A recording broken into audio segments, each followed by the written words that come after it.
And tonight is no different. Last June, they had crowds of 45,000 and 41,000 over the three-day weekend series. Take a look for the Blue Jays lineup for John Gibbons. In that second spot, Randall Grichuk, he's swinging the bat well, and look at the damage he's done. 5 doubles, a home run, 3 RBIs. Grichuk really starting to feel comfortable swinging the bat. And then down in the cleanup spot, Kendrys Morales has it well against the Mariners starter, Felix Hernandez. He's 15 for 53 with 4 doubles and a home run. And he's driven home 8, but it has been a rough ride for Felix Hernandez, the starter. Talk about feeling comfortable against a starter. We haven't been able to say that for over a decade with this guy. Felix Hernandez will get the start tonight, and it has been a rough season, to say the least. 558 earned on average. He's only won 8 games. Last time out, he had his shortest outing of the season, just 2 2/3 innings. He was bombed for 7 earned runs. That's the 5th shortest outing of his big league career. This is start number 397 for Hernandez, and there was some talk in the paper today that this might be his last start for the Mariners if he doesn't come up with a big one tonight. Yeah, his last 3 seasons, he's combined to go 25 and 22, an ERA over 4.5, and he needs to have a good outing tonight. These Mariners are in the pennant race. They're tied as we speak with the Oakland A's for the wild card spot, so they've got to get something from Felix that they haven't seen lately. He is set. Here's the first pitch of the game to Curtis Granderson. He swings and misses, and we are underway. A comfortable evening. It's overcast, but it's 21 degrees and a very nice evening for baseball. Tonight I am going to keep my eye on that miles-per-hour Jugs gun on that fastball.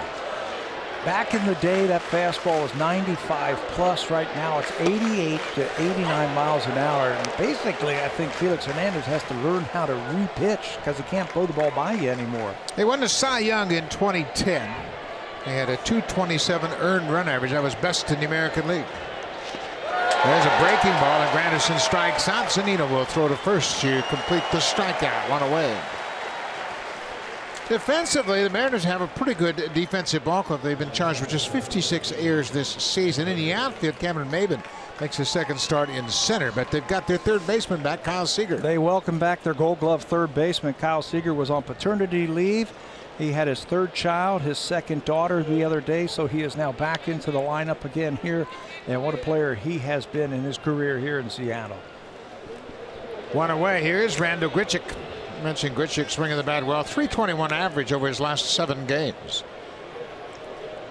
Grichuk got a pair of doubles yesterday, and that's significant because he now has the highest percentage of extra base hits of anybody in the majors in history.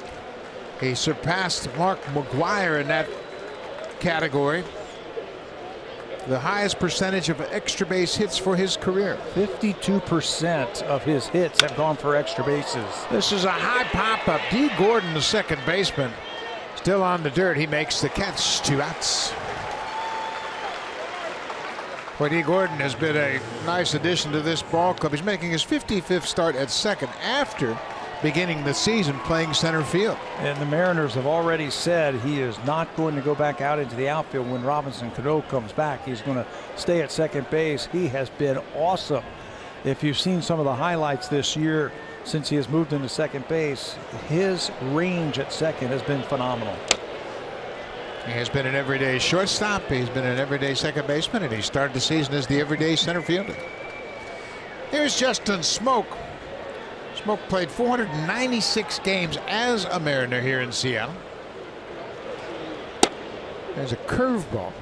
That's the pitch he struck out Granderson with. And you talk about making a transition. Hernandez is going to have to add that to his repertoire if he's going to be successful. He's going to have to throw that more frequently and throw it for strikes. He still has the great changeup. I think that's going to be his bread and butter pitch. But the problems that he has had is he hasn't been able to blow the fastball by you like he did when he was younger. It was 95 plus, and he could just throw it in there, and guys would miss it. Now he's going to have to start locating it a lot better. One of his best games of the season on June 14th. He threw 7 innings against the Boston Red Sox, and his fastball average was 90. He topped out at 92.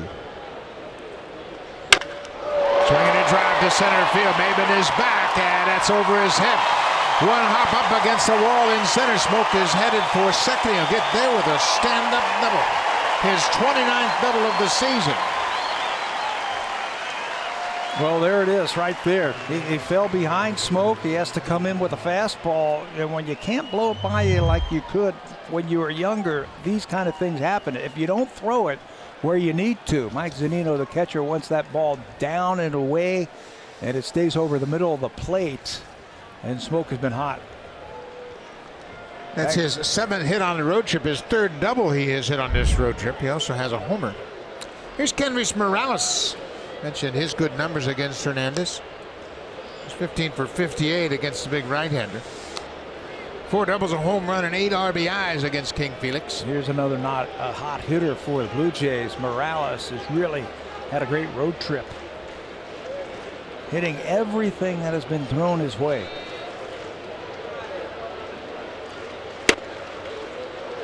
That's a changeup at 85 miles an hour. That changeup used to be 90. And when you threw 97, it was a very effective pitch. I think there's not enough separation between his fastball and the great changeup. It almost looked like a palm ball when he was younger, or a splitter, and everybody thought that's what it was, but it was a great changeup. But there was 10-12 mile an hour difference between his fastball and his changeup. He's still the king. And let's take a look at what he throws. Fastball, there it is, just 89 miles an hour. He's going to have to use that curveball, changeup, and slider, and he's going to have to pitch with it. Can't just throw it by. He's going to have to pitch now. 3-1 now to Morales. He didn't like that call. Had a pretty good look at that 3-0 fastball. Right at the bottom of the strike zone. Good job by Zunino to sell it to the home plate umpire. Smokes at second with 2 outs.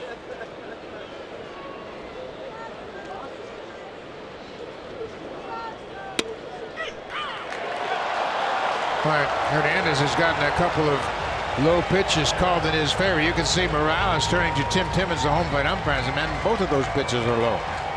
They certainly look low.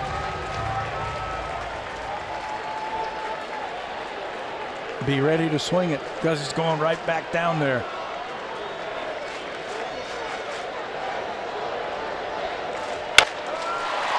Hot shot. D. Gordon is out in shallow right field. He throws the first, and that'll end the inning. The Blue Jays leave a double on base. King Felix through the first inning. Tyler Clipper will make the start here in Seattle when we come back.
And 20 since June 20th, and they've lost a lot of ground to the Oakland A's. They are both now tied for that final wild card spot in the American League. Let's take a look at the lineup for Scott Service's Mariners. D. Gordon, he has been a consistent on-base quality at the top of the order over his last 12 games. He's hit 400 with a double.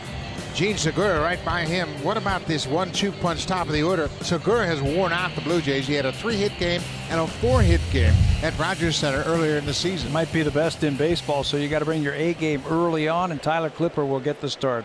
His first start of the season, 9th of his career. 670 games in between starts for Tyler Clipper. That's a major league record. The last time he towed the rubber to pitch in the first inning was right here in this ballpark. June the 14th, 2008, and there's 1.5 players for the Mariners still playing. 1.5. Ichiro's the half, I would imagine. You're right on. And the other one, Adrian Beltre, the only other active player who has still been playing in that last start for Tyler Clipper. Clipper gets ahead of D. Gordon. Gordon hits this one into center field. That's going to get down. Grichuk over to cut it off. D. Gordon with a big turn. He'll stop at first. Gordon's 33rd first inning hit gets the Mariners off and running. Defensively, Randall Grichuk's in center. Hernandez and Granderson flank him, and Brandon Drury is playing shortstop tonight. First this season, last start, and only started shortstop in the big leagues was 2015 when he was with Arizona. Gibby was really non-committal of why he wanted to play Drury at at shortstop and not third base tonight, but he would be penciled in. He worked exclusively with Devin Travis in batting practice today, turning double plays. This is Gene Segura, the All-Star. Second All-Star appearance this season. First pitch changeup for a strike. We mentioned Gordon with 33 first inning hits. That's the most in the American League. Segura's got 29. He's 5th in the American League in first inning base hits. And those two really setting the table for this team. They've scored 77 runs in the first inning. That's the most runs in the American League in the first inning. So I'll tell you, it's really impressive when you have to face these two guys. You got to keep them off the bases. There goes Gordon. Bailey bobbles it and can't get a throw off. For D. Gordon, that's his 26th stolen base of the season. He's been caught 7 times, but right out of the chute, the Mariners have a runner in scoring position. That's why they're so good.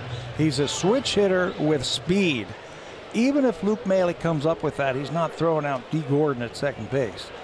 This is what they do. Speed. Create runs. Create havoc on the infield. And now Segura, who can really handle the bat, gets to hit with a runner at second. Be Better careful. Stop him. He has a big lead, and there's a hot shot. A one hop or two. Travis Gordon will waltz over to third base. Nice job by Segura. So the Mariners have a runner at third base with just one out. He might be the best number 2 hitter in the game if you're trying to move runners, play hit and run, do those kind of things. He's not afraid to give himself up. D. Gordon got a huge lead out at second base.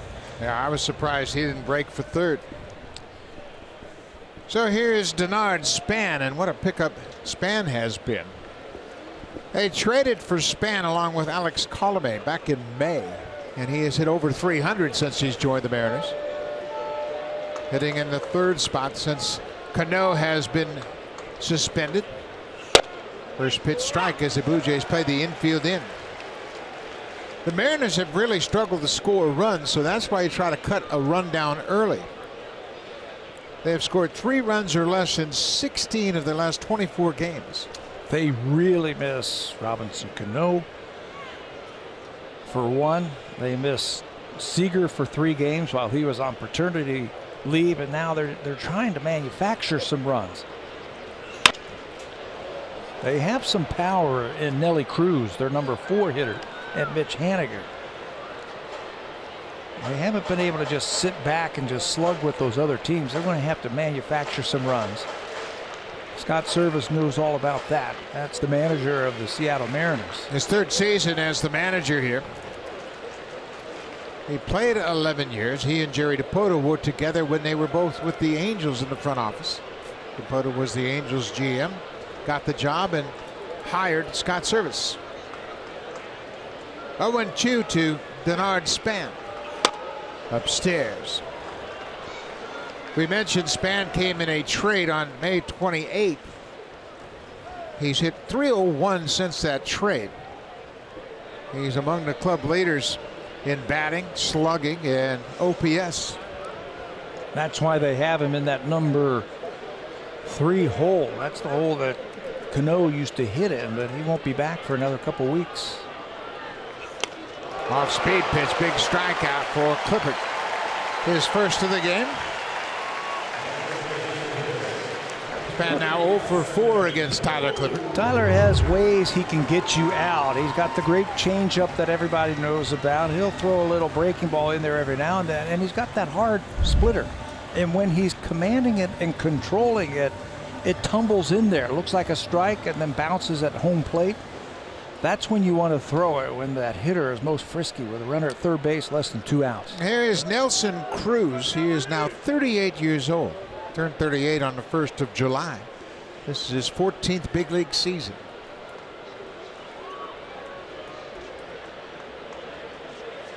He goes after that first pitch changeup. Cruz just 1 for 3 against Clippard, but that one hit was a home run. Been a great run producer for this team for the last couple of seasons. Hit his 26th home run in the ballgame yesterday. Don't look for any fastball.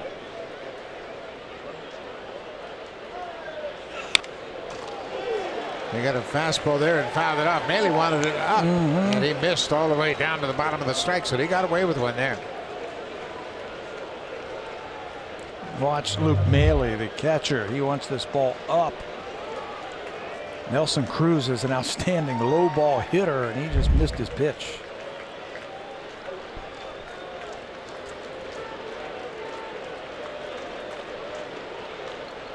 Oh, and 2. Swinging a drive deep to left field. If it's fair, it's gone, and it is fair and gone. Nelson Cruz, number 27, his second career home run against Tyler Clippard, and the Mariners have a 2-0 lead.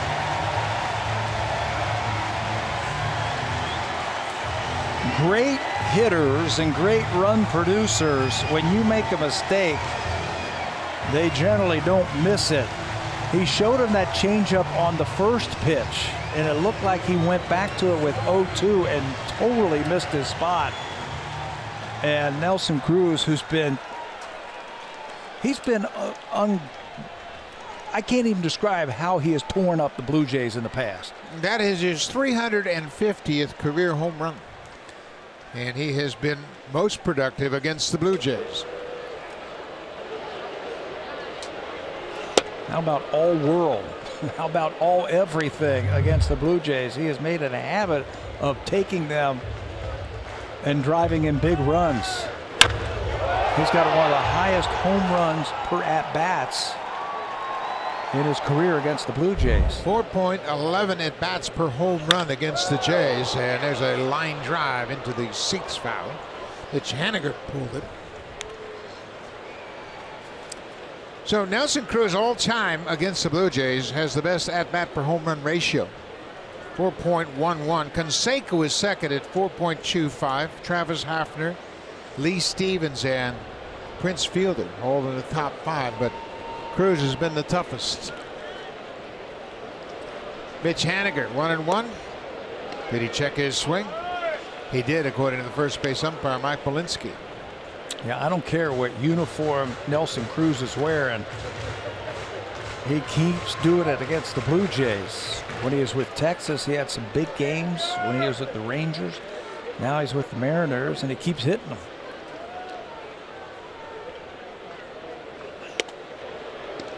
Just outside, 3-1 now.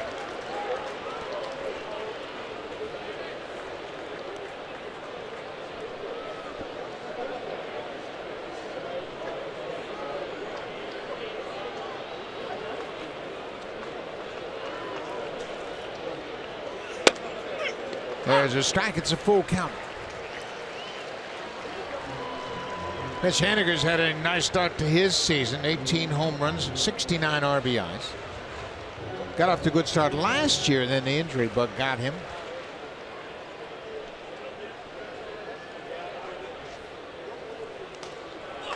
Ball 4 bounced in the dirt.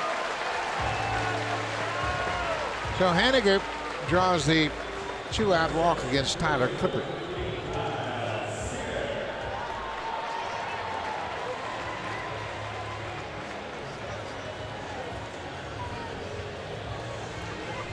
Here's Kyle Seager. As we mentioned, he was away on paternity leave. Just rejoined the team today, back in the lineup. Having an off season with the average at 228, but he's got the home runs once again. 16 homers. Yeah, still dangerous with the home runs, and he's driven in 57. The middle of this lineup, look at it. Cruz now with 66 RBIs. Haniger with 69. So there's not a whole lot of RBIs left for Kyle Seager, but he's still driven in 57.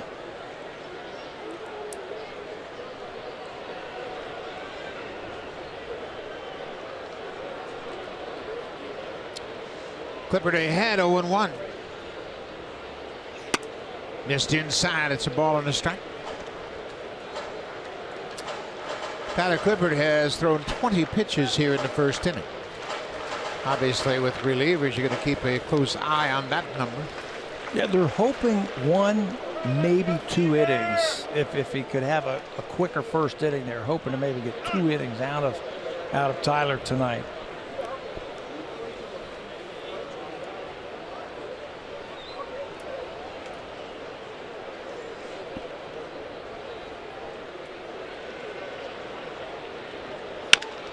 There's a base hit that's going to drop in left center field, and Haniger, he almost fell down rounding second, but he stayed on his feet and makes it all the way to third. So Kyle Seager picks up the 3rd hit of the inning. You know, if somebody could have communicated to Teoscar Hernandez that Haniger had stumbled coming around second base, they had a shot to get him at third base. Watch Haniger. He's thinking about going, takes the wide turn, hits the bag a little awkward. You'd like to hit the inside of that bag. It looked like he hit the outside. And he stumbled just a little bit, but by the time Teoscar came over, picked the ball up barehanded, so he's got a shot right there. But I don't think he heard, nobody communicated to him that there was going to be a play there.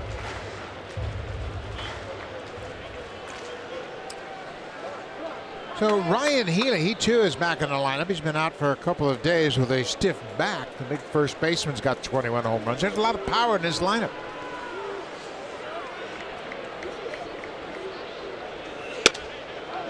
Outside. Just off the plate.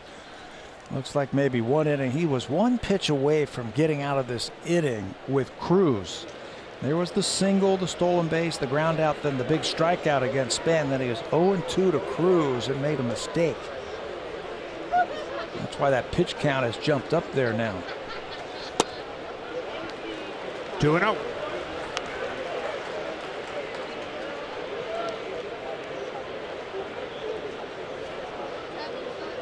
Mike Hochschild is starting to loosen up. They were hopeful of giving him a clean inning to start. And you can see he's just kind of taking his time. Dane Johnson encouraging him, saying, we got to get you loose now. Big swing from Healy. Ryan Healy had 2 seasons in Oakland, and he was traded. And you say, well, he's got a lot of power. Why would the A's trade a young player? Healy, just 26 years old, but they were backed up. Third baseman Matt Chapman, first baseman Matt Olson, and Healy played first and third. There was no spot for him to play. Good job by the Mariners recognizing that and then getting him in this trade. He's worked out nicely for him. It's going to be really interesting when Robinson Cano comes back, because the word is Cano's going to play first base. So maybe Healy should start taking some fly balls in the outfield, maybe left field. You'd hate to take this bat out of the lineup. 21 home runs would be tough to have on the bench. Robinson Cano was suspended for 80 games for failing a drug test. He was last played on May 13th. He's eligible to come off on the 14th of August. Bouncing a good block by Maley. That pitch was in the dirt way out in front of home. Cano can start his rehab as of yesterday. Maley really did a good job of saving that runner from scoring at third.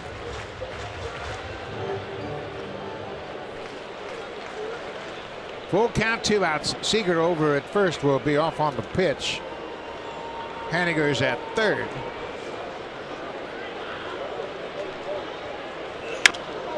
Popped in the air down the right side, headed toward the seats, and it'll be out of play. So Seager will jog back toward first.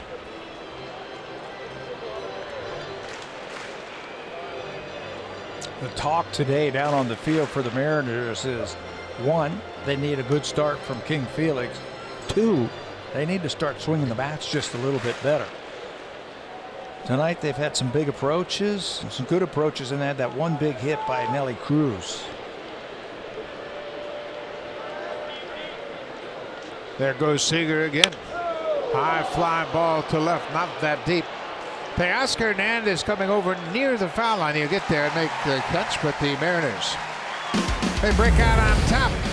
Nelson Cruz homers against Tyler Clippard, his 23rd career home run in 88 games against the Blue Jays.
The brothers joke that July should be renamed the month of the piña, which is pineapple in Spanish. I asked him why. He said, well, the Gurriel brothers are referred to by teammates as piña because their hairstyles, Buck, resemble the tops of pineapples. Yes, they do.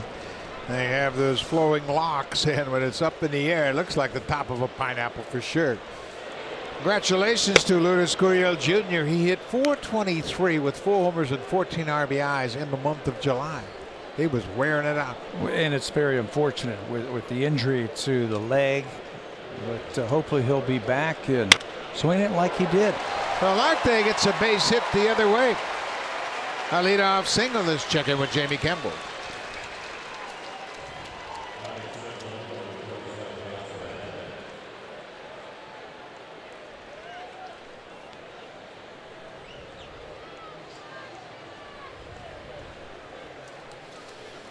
Well, the Phillies, they are really good at home. They have the best home record in the National League.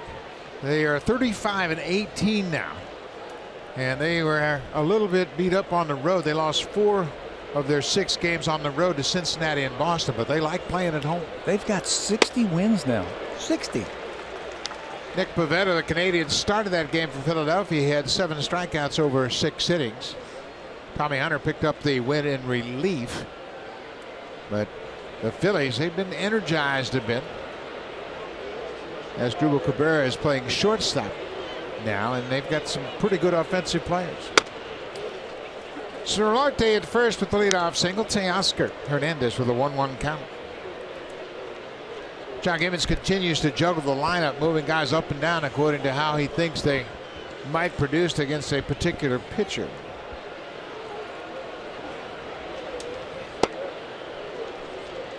Ball 2 downstairs. Teoscar has never faced Hernandez in this first look at King Felix. He's trying to bunch all those hot hitters together and try to outscore the opposition. They've been hitting much better lately with runners in scoring position.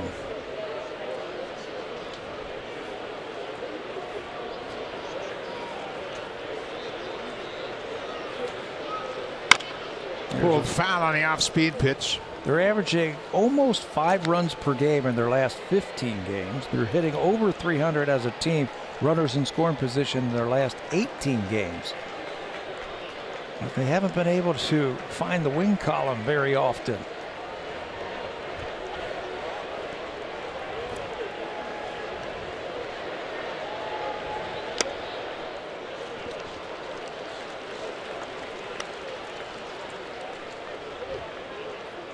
When Felix Hernandez pitches, they all break out that King Felix section down in the left field corner. Let's go Felix. They will hold it up when he gets to 2 strikes, and everybody's chanting in support of King Felix. 3-2, nobody out. Solarte's not running. There's a drive, and that's going to get past the outfielders and go all the way to the wall. Solarte is headed toward third, and they'll stop him there. Solarte doesn't run that well. The ball went all the way to the wall in left center, and they stop him there as the Blue Jays have 2 aboard with nobody outs here in the second. We talked in the first inning about Felix Hernandez trying to find his spots with his pitches, and when he makes mistakes, he's been getting hit and hit hard. Here's a mistake. Looked like a hanging breaking ball. 3-2 out over the plate, ripped up the alley in left center field. Blue Jays down by a couple of runs. They're not going to take any chances on the bases just yet.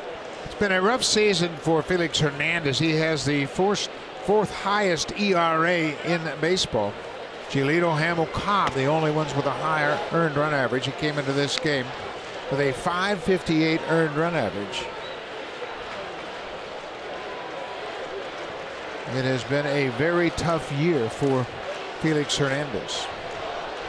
Well, I think it's no question. He's going to have to make some type of adjustment. And you and I were talking before the game today. CC Sabathia did it.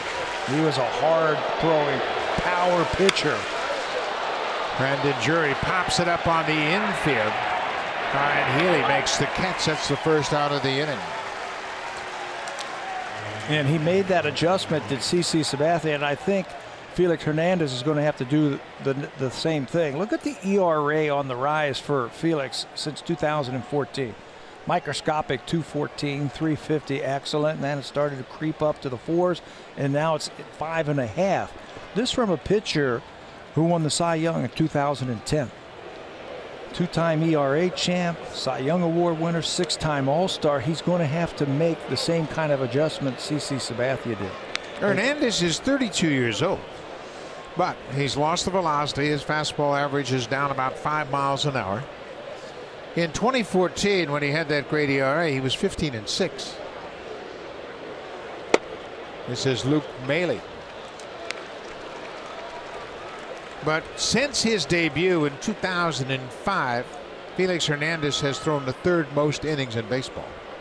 And that has evidently caught up to him. Yeah, it wears you down. He just doesn't have the big number 1 like he used to, so he's going to have to learn how to pitch. Now, what did CC Sabathia do? He learned to throw the cutter, and he throws a great changeup, so he can get in and go away to any of these hitters. I think Felix is going to have to do the same thing. Either come up with a cutter or start to spot that fastball with a little bit more regularity where you need to. Ball forward to Luke Maile. That will load the bases. The last time out, he lasted just 2 2/3 innings against the Angels and gave up 7 runs, and that has been a familiar theme over his last 5 starts. His ERA is over 7. Opponent's hitting almost 300 against him, and he's averaging a runner and a half per inning pitched. That 2.2 innings pitched, 5th quickest, 5th shortest outing of his career. He had a 3-inning start earlier this year against Tampa Bay when he got hit. He also had a start against San Francisco early in the year where he threw just 4 innings. I mean, that's not like him. We're not used to that. Travis goes after that off-speed pitch. It's quickly 0-2. Well, you got to make him throw strikes. He's not the same pitcher that made you start early. He didn't have that 97-mile-an-hour fastball anymore. Yeah, look back and just think about hitting the ball back through the middle. That is the strength, I think, of Devin Travis, when he just stays back and just lets that ball get deep.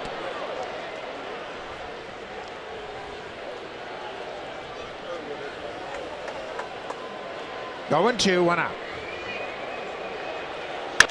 Ground ball, passing her into left. Solarte's in to score. Here comes Hernandez. The throw from Span is cut off, and it's a tie game.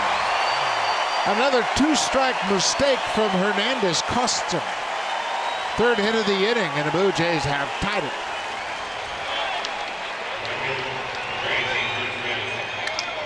For Travis, RBIs 25 and 26. Kyle Seager thought he came up with this, but Devin Travis will take it. 0-2 pitch right there on the inner half. The third baseman thought he could come up with it. If he did, maybe a double play, but it's under his glove for 2 runs. Devin Travis now has 26 RBIs. Back to the top of the order. Luke Maley's at second. Travis is at first. Granderson struck out on a breaking ball his first time up. Still just 1 out.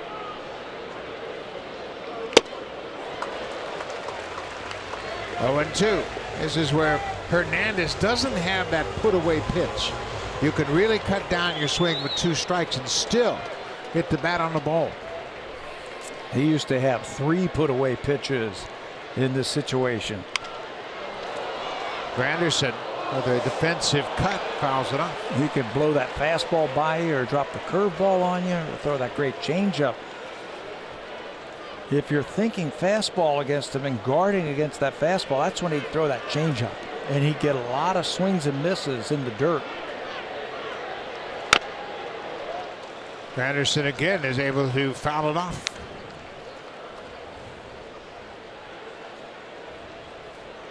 Curtis has faced Hernandez a lot. This is his 60th at bat against Felix Hernandez. Still doesn't have that put-away pitch. No, and I'll tell you, Curtis saw that one big time, and he's upset with himself that he missed it. You could just see the body language of Granderson as he walked out of the batter's box and walked around and said, "Man, I have my pitch." Another 0-2 pitch down in the dirt. This is the most difficult part of pitching for a pitcher like Hernandez or CC Sabathia earlier. Understanding that you can't just blow your way through an at bat anymore. You got to set guys up, and you've got to hit your spots. That was his fastball at 90. Yeah, and you don't have to swing early to catch up with a 90-mile-an-hour fastball. That wasn't the case with Hernandez early in his career. You had to get it started because it could have been 97, 98.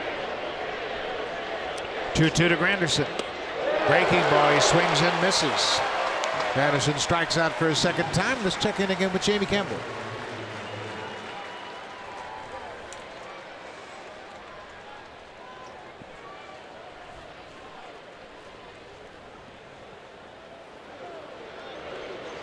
Boy, they talked about a showdown early. It's early in August. Pierce finishes up 3 for 5 with 6 RBIs.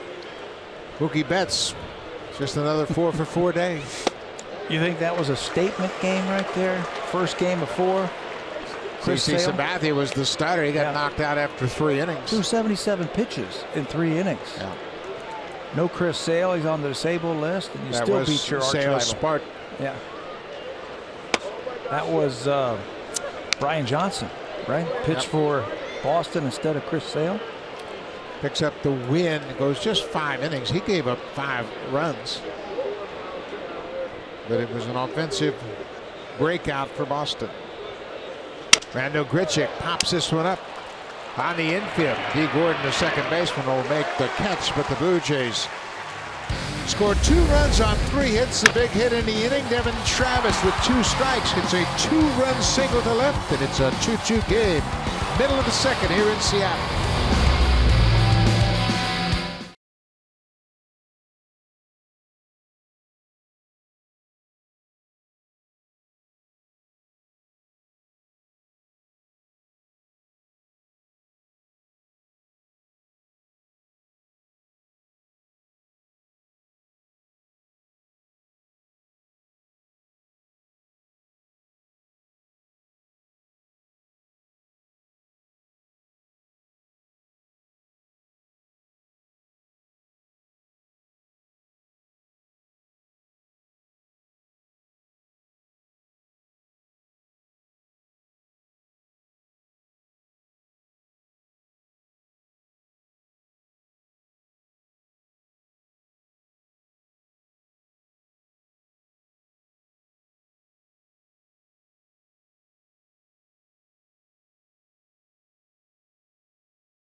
2 runs. The 2 runs came in on the home run by Nelson Cruz, and his night has come to an end after 28 pitches. And this is Mike Huschchild. He will make his Blue Jays debut. Those are his numbers from AAA Fresno in the Houston organization. Yeah, the AAA team for the Houston Astros out in Fresno. 19 starts. He last started on Thursday, and I was talking to him today. He says, I'm ready to go. I threw 6 innings in my last start. I am stretched out. Whatever they need me to do, I can do.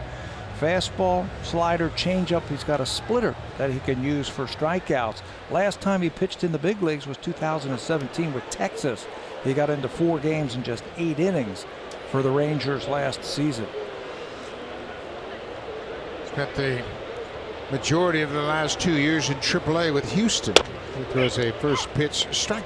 Mike Zunino, the catcher, hitting under 200, but he's got some power. 13 homers, 33 RBIs. Interesting setup defensively for the Blue Jays. They play him to pull on the infield. Now Felix Hernandez moving a little bit more to straightaway left field.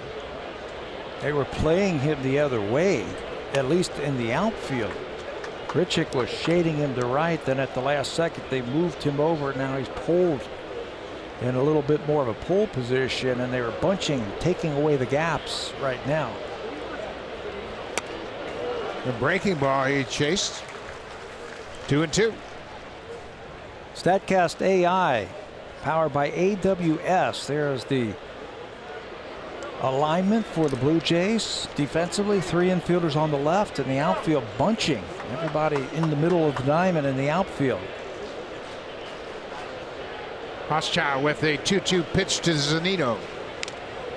Breaking ball, foul tip as Maile hangs on for the strikeout. Huschchild has an out. He is now officially a Blue Jay. And his first batter is going to result in a strikeout.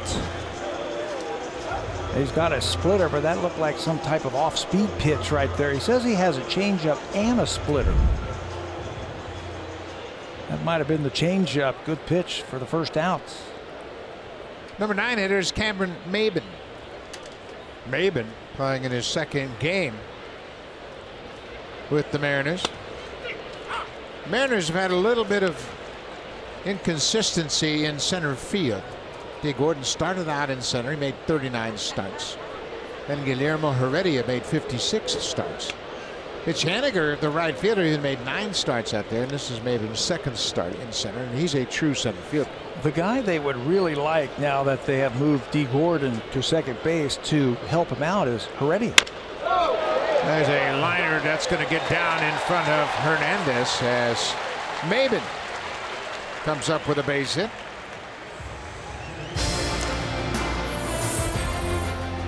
The 2018 Honda CR-V, where style and versatility come together.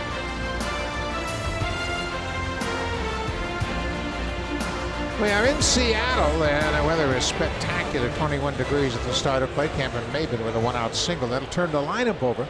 D. Gordon, leadoff man. He's already picked up a base hit, a stolen base, and he's scored a run. Third baseman Yannier Solarte guarding against the bunt at third.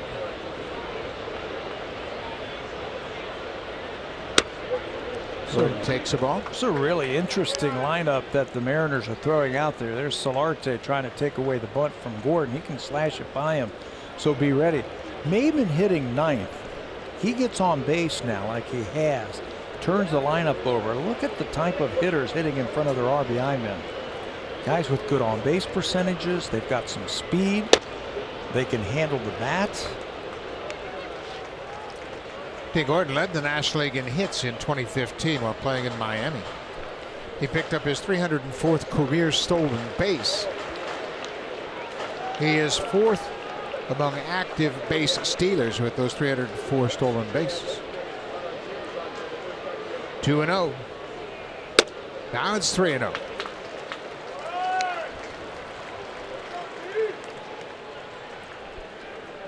Cameron Maben at first. Chris Prieto is the first base coach. Maben can run a little bit, but he's not running here.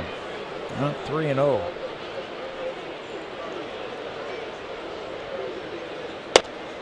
There's a strike.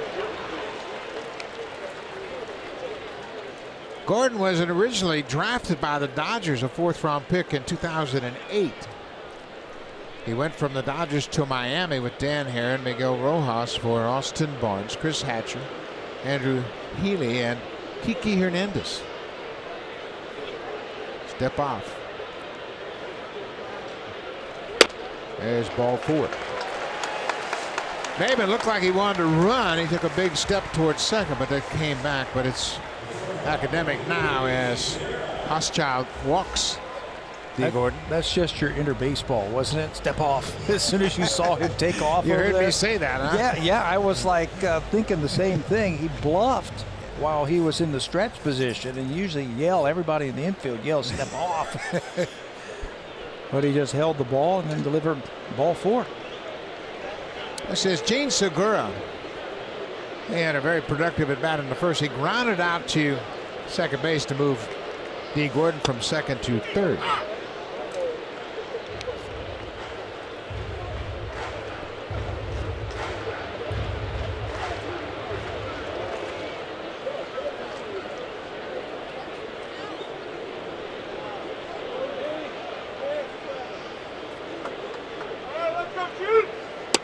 Gene Segura, in my mind, should have been the MVP in the All-Star game. Came off the bench in the 8th inning and hit a 3-run home run. Then he had another base hit in the 10th inning and scored a run. He can handle that bat, and if you don't make your pitch, he can turn on it and hit extra base hits. 2-1. He's batting second in this lineup, and he's driven in 51 runs. Yeah, he's a good hitter, very good hitter, very patient, hitting .315 at the start of play tonight.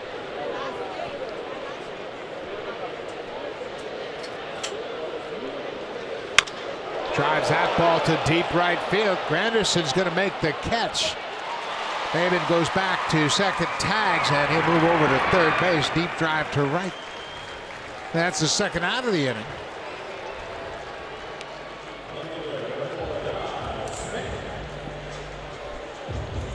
Gordon's still at first. Maben's over at third now. Choices 0 for 2. Choices now, Buck, for Scott Service, the manager of the Seattle Mariners. You've got a left-handed hitter in Span and a very fast runner at first base, and they've got to hold that runner at first base. Do you let him try and steal, or do you wait a while and let Span try and pull him through that hole? It's an interesting dilemma for sure.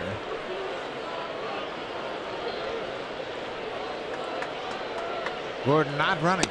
Span goes after that first pitch. Denard Span hits flat-footed. By that, he doesn't take a stride. He just uses his hands, trusts his hands that he's going to get to the baseball. He's now 34 years old, a former first-round pick of the Minnesota Twins. And generally, when you say a player from the Minnesota Twins, he's very sound fundamentally. And that's the case with Denard Span.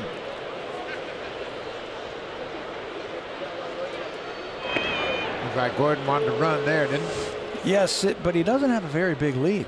He got back easily on that snap throw over to first base. Span, I think, is a type of hitter that pushes the ball the other way, not a guy who really pulls it. So they might start the runner over at first base.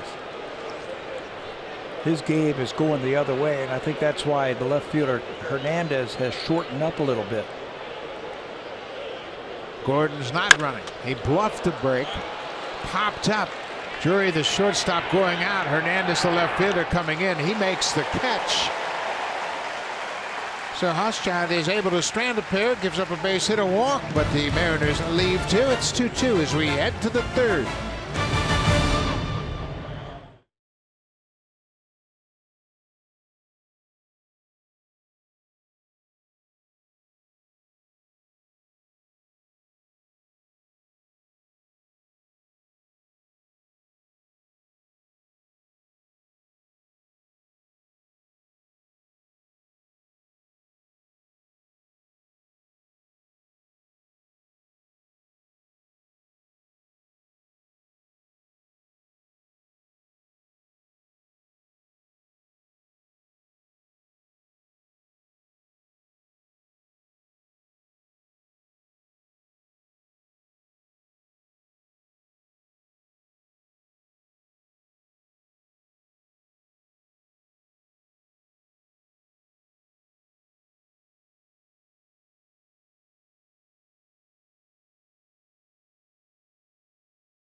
Blue Jays and enter the code MBJ5976 to earn My Blue Jays points just for watching tonight's broadcast. The entry box can be found on your My Blue Jays homepage. Your code must be entered by 4 a.m. Buck. Thank you very much, Hazel. And as we look around the ballpark, you see lots of Blue Jay fans. I met a bunch of fans from BC, a bunch of fans from Alberta. And they are thrilled to be here. It's a great place to come to begin with, but then you get a chance to see your ball club as well. A lot of kids are here. Obviously, middle of the summertime, and families making this trip down here to Seattle. Smoke rolls it to the first base side of the mound. Hernandez throws him out. Felix Hernandez is a generational type of pitcher. I mean, not a lot of organizations get this type of kid at such a young age, and he gets to the big leagues and is great for as many years as he has been. He is the all-time record holder for this franchise in wins and starts, innings pitched, strikeouts, everything that you want in a #1 starter. And he has been doing it for a long, long time. He signed with the Mariners in 2002, right after the international signing began. He signed July 4th of 2002. Amateur free agent out of Venezuela. At the time, Pat Gillick was the general manager of the Seattle Mariners, and one of his top lieutenants, Bob Engel, was his top scout. 1-1 to Morales. I saw Bob Engel right around Christmas at the airport in Tampa. And I said, Bob, where are you going this time of the year? He said, I'm going to Venezuela. Pat Gillick has this young pitcher he wants me to have a look at playing winter ball, and that was Felix Hernandez. Another bouncing ball to the right side. Hernandez this time takes the throw and retires Morales. And the rest is history, if you will. He's one of 2 pitchers from Venezuela to win a Cy Young. The other, Johan Santana. Santana won in 2004 and 2006. But when I talk about generational type of pitchers, these are the kind of guys who, you know, the Clayton Kershaws and the Justin Verlanders, guys who come up at a young age and basically spend their whole career with just one organization and then end up setting all of the records for that organization. Solarte had a single his first time up. You mentioned those generational pitchers, and since King Felix made his debut, he is 3rd in innings pitched in the majors behind Verlander and CC Sabathia. There's a couple of generational pitchers. James Shields is 4th, and Cole Hamels is 5th. So those are the guys that take the ball every 5th day. They go out there and pitch deep into a ball game, and now Hernandez is going to be challenged with making a adjustment to his style of pitching. You identify teams by certain players, and when you say Felix Hernandez, you say who? The Seattle Mariners. You say Bob Gibson, you say St. Louis Cardinals. You know, that kind of thing. That's the category I put this guy in. There's a line drive into center, but Maben is there to make the catch. Solarte's retired. 3 up, 3 down. No problem for Hernandez in the 3rd.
broadcasts in a third language. Omni presents Blue Jays at Mariners in Tagalog.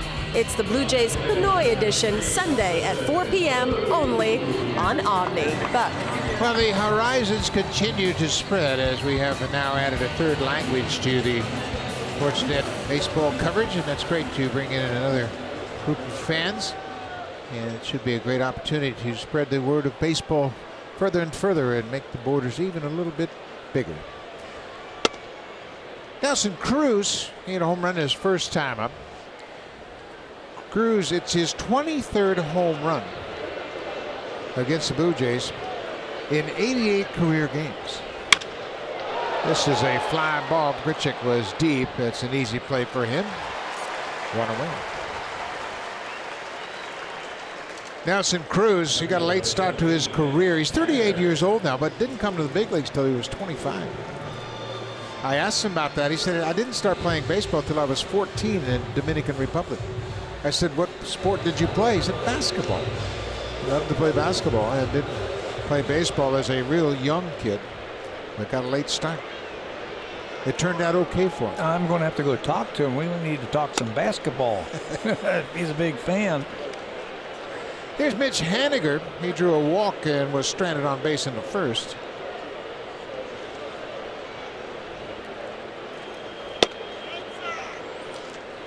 The Mariners on this 25-man roster only have 6 homegrown players. It's really interesting how they have gone out, made some trades. They've signed some free agents, but they only have 6 homegrown Mariners on this current roster. Haniger himself started out with the Milwaukee Brewers. He was drafted in the first round. That's the GM, Jerry DiPoto. DiPoto has done a terrific job. He was hired here September 28th. He's the GM. Came here from the Angels, signed in 2015, late in that season. He's not afraid to pull the trigger on some trades, is he? Evan Travis got a piece of it, but it sneaks past his glove into center. A one-out single for Haniger. Let's check in again with Jamie Campbell.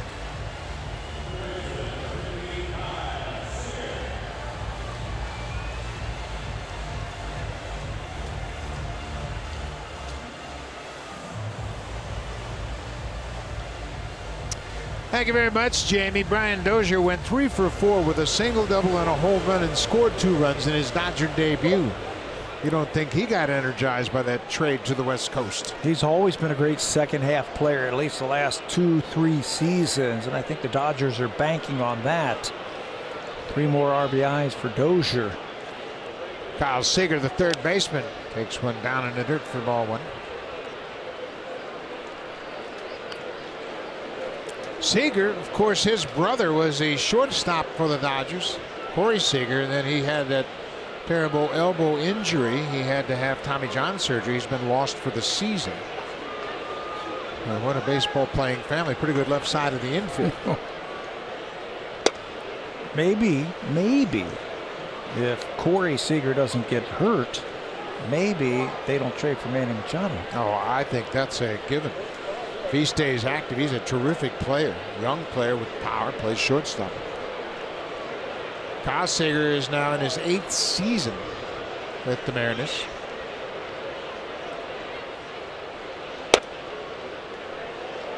He has had 6 straight seasons with 20 or more home runs. He kind of doesn't get the recognition around baseball for being a good third baseman. He won a Gold Glove in 2014, and he signed through 2021. Yes. And he's just a steady guy. Maybe playing up in the Northwest like this, you don't get to hear too much about him. He's a heck of a player. Drury flips it to Solarte. Strong throw back to first for the double play. Nice job by the shift to the infield. Hoschow gets out of it with a double play turned behind him.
baseball. He said there's a lot of time to kill. At one point in the ball game, Granderson and Barucki were playing I Spy around Oakland Coliseum, Buck, and the two were in a game to see who could name the most colors in 10 to 15 seconds. So there you go. You never assume they're in deep conversation about the ball game.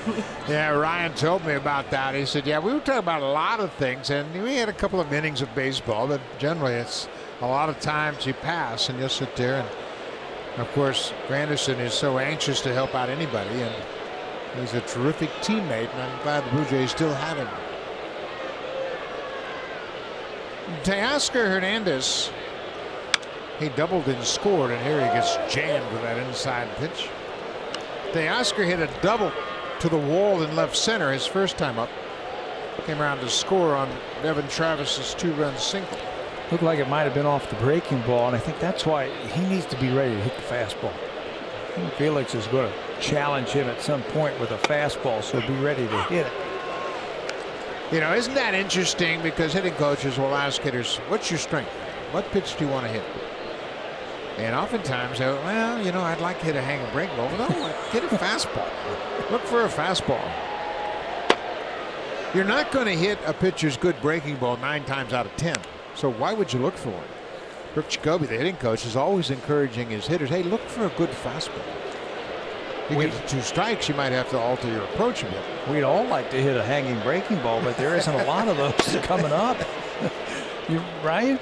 I mean, that's you're going to be making a lot of right-hand turns if you're looking for hanging breaking balls. You're going to wait a long time.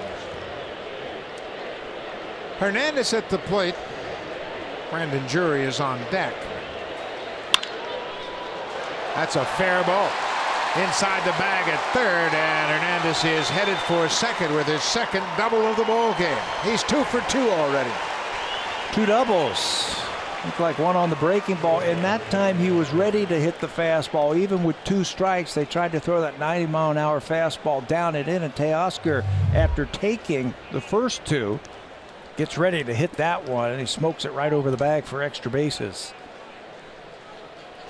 Good shot of that ball bouncing right over the base. Jansen Visconti, the umpire, had to get out of the way. It took him a while to make the call, but he had the fair call in his mind. Once he got his balance, he waved it fair. 23rd double of the season for Teoscar.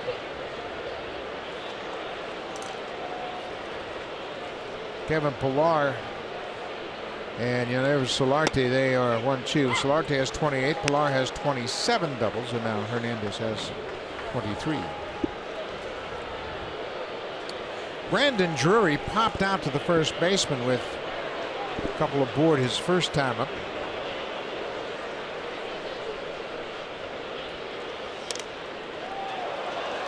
Zunino, he just whiffed on that pitch. Looked like he got crossed up. It should be a pass ball charged to Zunino. It looked like he was trying to frame it and hold it there for the home plate umpire, but he just missed it. And try and bring it back up into the strike zone. Yeah, he wasn't crossed up. You're right. He was just trying to make it look like a strike. Just catch the ball. I think that's one of the most overdone stats in baseball, framing. Catch it and don't move your glove. Ball and a strike. Infield is drawn in. It's a 2-2 game. Ground ball, weakly hit foul. Okay, Brandon Drury now has to change his idea. The first couple of pitches, he was trying to advance that runner after a leadoff double. Now he's got that runner at third base in the infield in. He's got to change his swing. Think about trying to get the ball airborne and getting it into the outfield. He's strong enough to hit it to right field, just as easily as he can hit it to left field. So pick out a good one here. Down and away.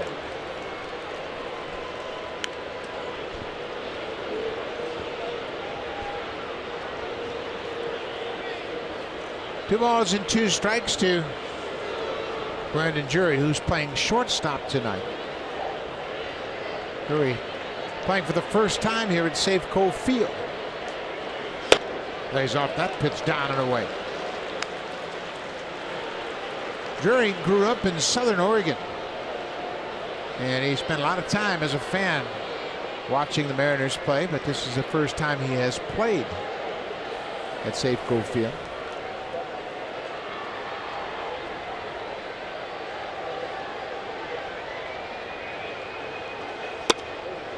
Good take.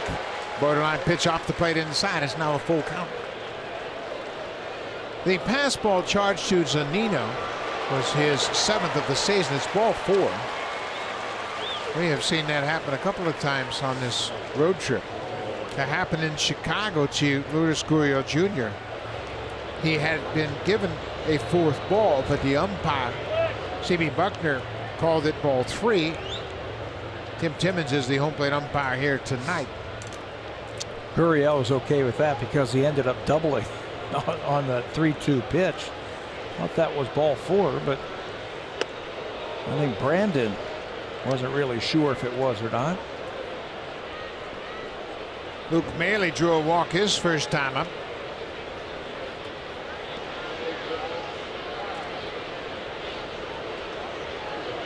Nobody out, runners at the corners. It's a 2-2 ball game. Blue Jays trying to take the lead. 2-0. Maile this season has hit .333 with runners in scoring position, and Mel Stottlemyre Jr., the pitching coach, who will take a trip to the mound. And this is the way it's been for Hernandez, excuse me. He just hasn't been able to finish off batters. Hasn't been able to get deep into ball games. Second time through, the Blue Jays have a pretty good idea what he's going to be throwing, and they're laying off that pitch now. So I think Mel's going to go out there and have a few things to say to him, and maybe he noticed something in his delivery that he was doing, that he's been pulling those pitches off the plate. Stottlemyre's in his 3rd season as the pitching coach for Seattle, so he hasn't really been around when Hernandez was dominant. 2010, that's when he won the Cy Young. 2-0 to Maile. Now it's 3-0. You let him swing here? I think so, yes. I would give him the option and let it be up to Luke. Say, Luke, do you feel good at hitting 3-0? He has swung 3-0 this year. Well, you wouldn't want to swing at that one even if you had the green light. 3-1 now. Teoscar Hernandez is at 3rd. He has doubled twice tonight. Brandon Drury walked. He's at 1st. Ground ball. Seager's going to come home. They have Hernandez hung up, and now Seager puts a quick tag on Hernandez. The Blue Jays, they lose the runner at 3rd, and that's a tough decision. You say you give up that base runner to avoid a double play, but Seager had home plate on his mind from the get-go. Yeah, and that's why they did that. That's why the Blue Jays sent that runner at 3rd base. That's a tailor-made double play, but if you start that runner at 3rd base, you make that 3rd baseman make that decision. And he said, you know what, I'd rather stop the out coming home than getting 2 for the price of 1. So that you still have 2 runners on and 1 in scoring position. Now only 1 out. Yeah, it's an interesting dilemma, but because it was hit right at Kyle Seager, excuse me, you expect him to go home. Devin Travis had the big hit back in the 2nd, a 2-run single to left. It's a high fly ball deep to left field. Span's on the track at the wall. Get up, ball, get out of here. Span makes the catch right up against the fence. Just a matter of inches between that ball going out and Span making the catch, and the left fielder stayed with it. Did a nice job of sizing up the situation. Devin almost got all of that. Another hanging breaking ball. It's 376 to left center field. This has always been a great pitcher's ballpark. You got to really juice the ball to get it out of here. Devin thinks he's got enough. Span does a good job getting back to the wall, timing his leap and corralling that ball right in front of the wall. Watch how doesn't go into his glove cleanly, but he just grabs onto it to get the second out. Boy, he almost dropped that thing. It was rattling around in the pocket of his glove, but he was able to hang on. Curtis Granderson has struck out both times he's faced Hernandez tonight.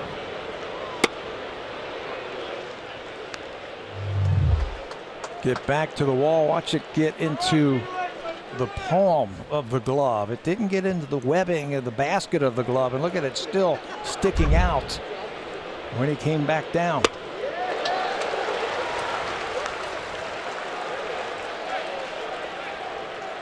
Though Granderson is behind a ball and 2 strikes, a promising inning now. I think Felix is just a strike away from getting out of it.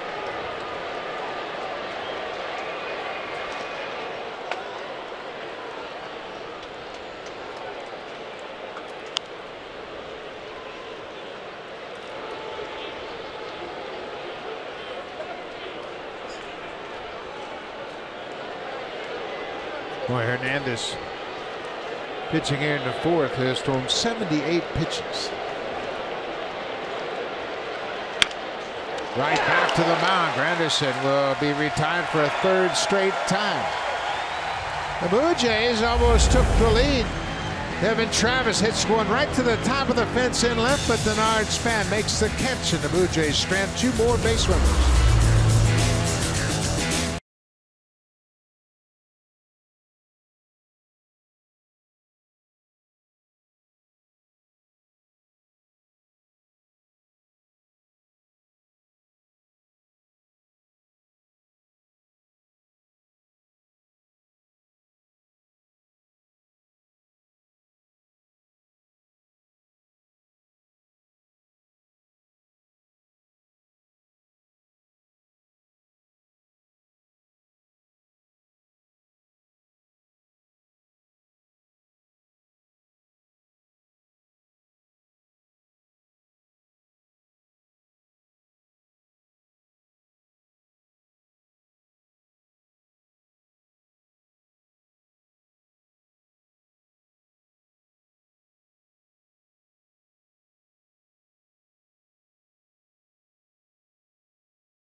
For $59.99, watch every out-of-market regular season game, plus get a free subscription to MLB At-Bat Premium. Blackout and other restrictions apply. Visit MLB.tv to take advantage of this special offer. Thank you very much, Hazel. And you can see all the Blue Jay fans here at Safeco Field. They played here in June last year. It was Friday, Saturday, and Sunday. They had a Saturday crowd of over 45,000 people. There don't appear to be that many people here tonight, but there are a vast majority of Blue Jay fans, and you can bet they are going to get bigger and bigger crowds over the course of this weekend. Yeah, that's the rumor down on the field today, that Friday, Saturday, Sunday, the crowds are going to definitely have a Canadian flavor to it, a little bit more so than tonight. The whole lower bowl looks like covered with blue jerseys. Brian Healy takes the first pitch strike. Now it's 0-2. Mike Hochschild has been impressive. He has come on. He's given up a couple of hits, but has not allowed the Mariners to score. Got a double play off the bat of Kyle Seager to end the 3rd inning. It's the bottom 3rd of the Mariners lineup. Healy, Zunino, and Mabel. He has pitched in this ballpark. It was last season when he was with Texas, an inning in 2/3 of relief. He made 4 relief appearances last year, got into 4 games, 8 innings total. He's throwing his fastball for strikes. It's a good concept. I like it. Hochschild is 28 years old. He's from Dayton, Ohio, your neck of the woods. Went to Beaver Creek High School. Yeah. Pitched at the University of Dayton. He was a 33rd round pick in 2012. And that alone, being a 33rd round pick and make it to the majors, is quite an accomplishment.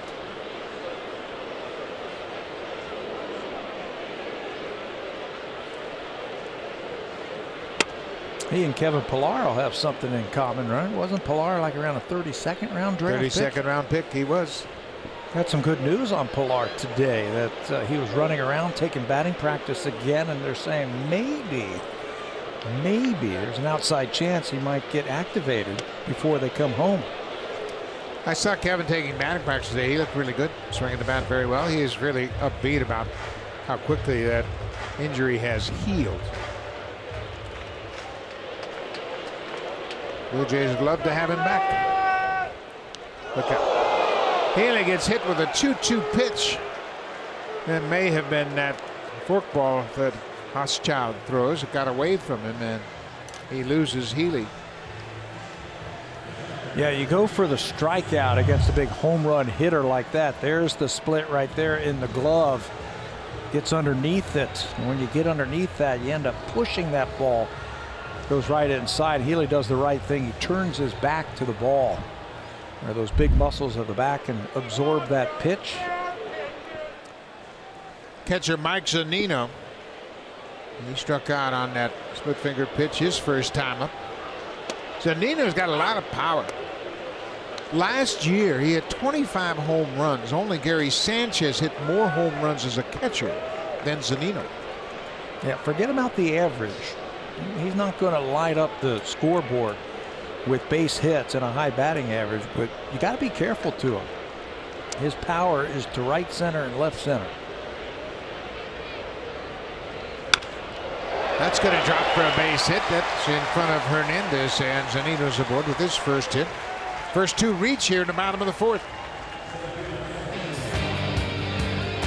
Save big at the outdoor living event at Home Hardware, on from July 25th to August 7th. Here's how.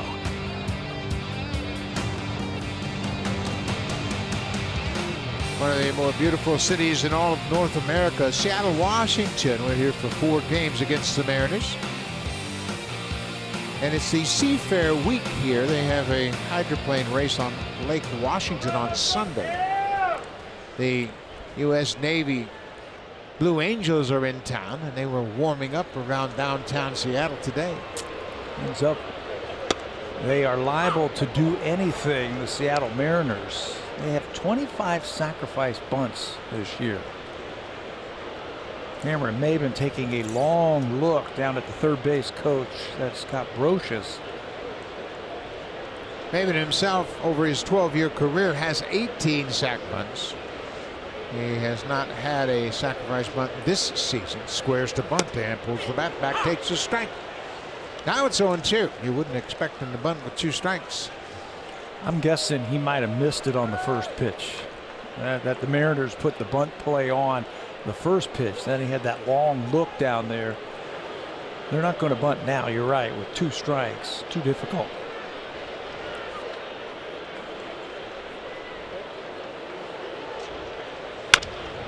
Line to the shortstop, and Drury wisely held on to it. Healy did a nice job of base running there. He froze on the line drive and started to dive back into second. That's excellent base running by Healy at second. Watch it. You normally want to take off, but he freezes on a line drive. What's the coaches say to you? Ever say, hey, freeze on a line drive? Check out your outfielders. Look where your shortstop's playing and freeze on a line drive. He does a good job so he doesn't get doubled off. If he takes a half a step toward third, he's a dead duck. Back to the top of the order. D. Gordon. Gordon has singled and walked. He's been on base both times. And now with a couple of runners on and the great speed of Gordon again at the plate. Look at Nervis Solarte at third base. He keeps creeping in. He's showing Gordon that he's in for the bunt. He should back off on the pitch, but he charges in. It's a soft fly down the right side into the seats.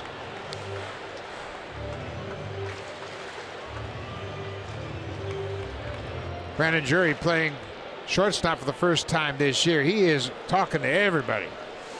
Are you good at second, Devin Travis? Then he'll look into the dugout to check with Louis Rivera. Am I in the right spot? It's only the second start of his big league career that he has played shortstop. I asked him where he's most comfortable on the infield. He said third base. He has played more games at second, but you and I have both commented several times how comfortable he looks at third. Yeah, he looks great at third base. That's Louis Rivera, who is moving his infielders around. He keeps telling Solarte to come in farther and get closer to that batter,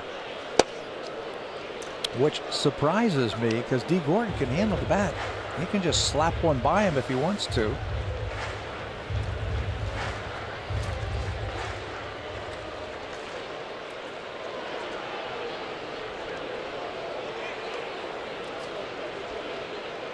Two balls and a strike to D. Gordon. Fouls this one back. It's 2-2.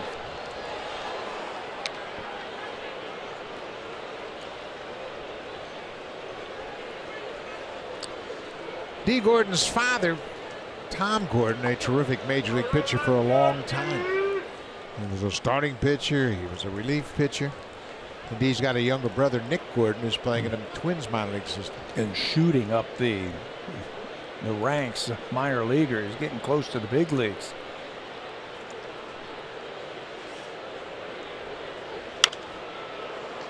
Boy, nice two-strike approach. He cut his swing down and fouls it out of play. Yeah, his father, Flash, Tom Flash Gordon, was a starter, then not just a reliever, he was a closer and an all-star with an outstanding, and I mean outstanding, curveball. I saw him one night fall behind Buddy Bell 3-0 and throw him 3 straight curveballs. He says, I just felt like I could control it a lot better than my fastball. D. Gordon strikes out. Second strikeout for Huschild. And it's a big one here in the 4th inning. Second out of the inning. He hit Healy with the splitter. That might have been it right there to the lefty to pick up his second strikeout. A tough hitter to strike out for sure. Gene Segura's had 2 good at bats, but he's officially 0 for 2. He had a productive team at bat in the 1st inning and hit a drive to the warning track and right in the 2nd inning. His average at .313.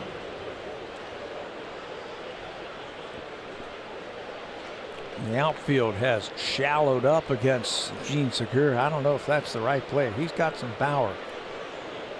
If he pulls a ball, he can pull one right out of here.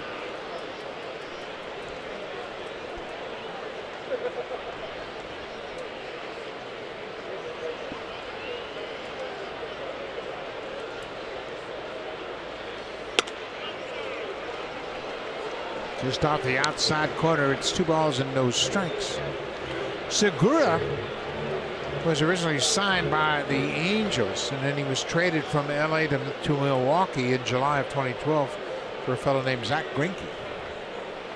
He's been involved in some pretty big trades in his career. Pulls that one foul. In 2016, in January, he went from Milwaukee to Arizona for Chase Anderson and Aaron Hill. He keeps getting moved around, but he keeps getting into better situations each time he's traded. Came here for Taijuan Walker. Part of that trade. He and Mitch Hanigan. Pretty good trade for the Mariners. They get a right fielder and an everyday shortstop for Taijuan Walker and Ketel Marte. 2-1 to Segura. Good off-speed pitch. He was way out in front. Yeah, he's got a changeup and a split finger fastball. He holds it initially in his glove as a changeup, so he doesn't have to shift and move that glove and give away that he is shifting into a different pitch. There's the 2-seam grip like the changeup, and now he'll switch to whatever he goes to. Whatever it was effective. He strikes out Gordon and Segura to strand a pair of base runners. Time now for a Blue Jays Central update. Here's Jamie Campbell and Kevin Barker in the Samsung broadcast studio.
John Reed Foley, 242 earned run average in his last 11 starts, and he has done a terrific job.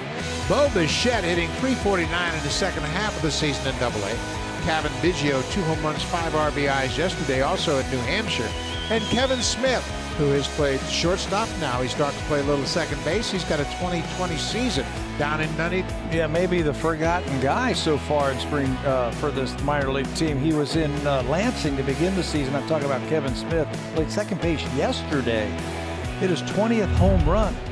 Been going back and forth between shortstop and second base. And tell you what, the Blue Jays are stacked with middle infielders all the way down to rookie ball. There's another guy in AA that's starting to really catch your eye if you're paying attention, and that's Harold Ramirez. Ramirez is an outfielder that came to Blue Jays along with Reese McGuire for Francisco Liriano. He's hitting .305, and he's doing a terrific job. He's a hard-hitting outfielder. He got out to a little bit of a slow start with the Blue Jays, but things are starting to turn around for him. That was the Drew Hutchison trade, wasn't it? That's right. Yep. Hutch went to Pittsburgh. And Liriano came with those other 2 guys. Yeah. Down in AA, Bo Bichette hit his 33rd double of the night. He's had a nice second half, as we pointed out, hitting .342 in the second half of the season. Yeah, they finally got some prospects. I think over the last few seasons, well, he just misses another double. They have gone from a lower third amount of prospects up into, I think, maybe the top 6, top 7 in baseball now of prospects, legitimate major league prospects. Brando Grichuk fights that one off. Segura deep in the hole. It's short. Just in time. Nice play by Segura. In fact, he slipped just a little bit as he planted his right foot on the outfield grass, but still had enough arm to throw out Grichuk. He's got a strong arm, and he understands he has a strong arm just by the way he played that ball. Backhand, and watch him plant the right foot. Said, I can get more on it and more accurate if I plant that right foot and gun it across the infield. We talk about his hitting, but he's an underrated defender also. Felix Hernandez appreciative on both ends, shortstop and first base. Justin Smoke hits it a mile high into shallow left center, and Span makes the catch. 2 quick outs here in the 5th. Grichuk grounds out. Smoke pops out.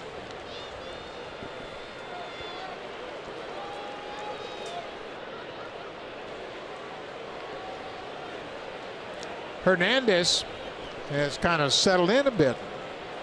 Pitch count is up to 86 pitches. He works with 2 outs here in the 5th. But he's getting into the rhythm of things. You can see him pitching with a little more confidence. He was searching for that release point early in the game. That was his best fastball, I think, that he has thrown tonight. Not miles per hour, but how it came out of his hand and where he threw it.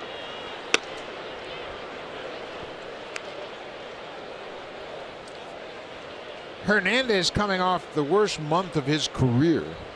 In July, he had a .924 earned run average. The OPS he gave up was over 1, and he lasted just over 4 innings per start. He was 0-3 in the month of July, by far the worst month of his career, in which he has made a minimum of 3 starts. But he's ahead here, and he's got the King Felix group standing. Now it's 2-2. The King's Court down the left field line. They still believe in King Felix.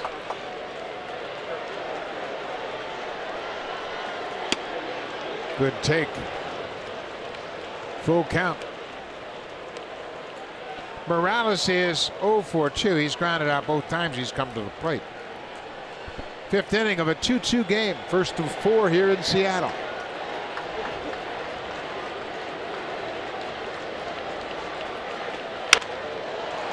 Fly ball.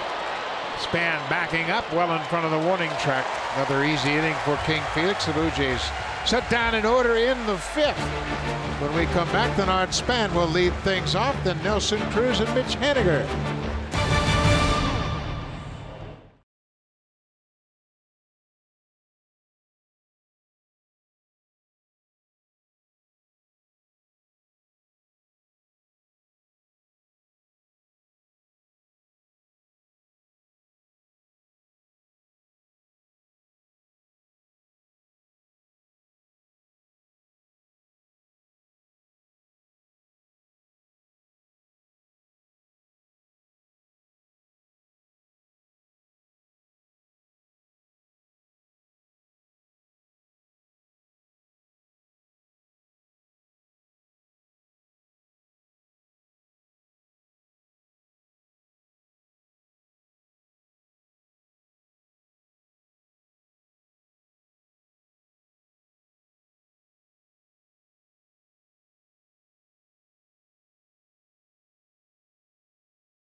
Rogers Cup, presented by National Bank, begins August 6th, right here on Sportsnet.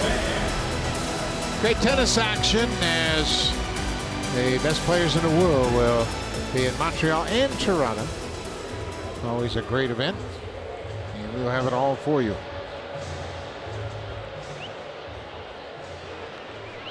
So it'll be Denard Span, the number 3 hitter, facing Mike Hochschild. He's done a nice job. Hochschild has pitched 3 good innings. The wheels could have come off last inning. Devin Travis to his backhand. Straightens up and fires to first. 1 pitch, 1 out here in the 5th. He hit the first batter he faced last inning, then gave up a hit, and then could have fallen apart. Gave up a line drive, but he buckled down, struck out the next 2 batters, Gordon and Segura, and gets the first out here in the 5th. Pretty good line. 53 pitches over 3 1/3.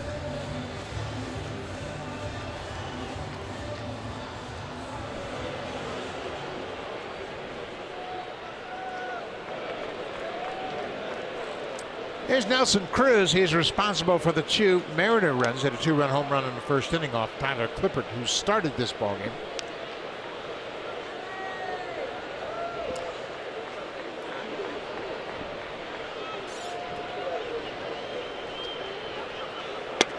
I asked Cruz earlier today during batting practice. I said, you must have some great conversations with your hitting coach. Edgar Martinez is the hitting coach, and he was a terrific DH, great right-handed hitter, just like Cruz. He said, yeah, we have a lot of good conversations. I said, what's the most important thing he talks to you about? He said, the mental approach. What to look for in RBI situations. There's Edgar, who was a great hitter in his playing days. He's now the hitting coach. Edgar is in his 4th season as the hitting coach here in Seattle. His number 11, one of 2 numbers retired by the Seattle Mariners. Junior Griffey and Edgar Martinez. Do you think someday he'll get in the Hall of Fame? I think so. I think he's a Hall of Fame player. I think he was a Hall of Fame hitter, one of the best during his time playing. He was a darn good third baseman, too, when he first came up. 2-time batting champ, 5-time Silver Slugger, and 5 times he was the DH of the year, and he played on 7 All-Star teams. Right back up the middle, but the Blue Jays were playing in the shift, and Cruz is thrown out.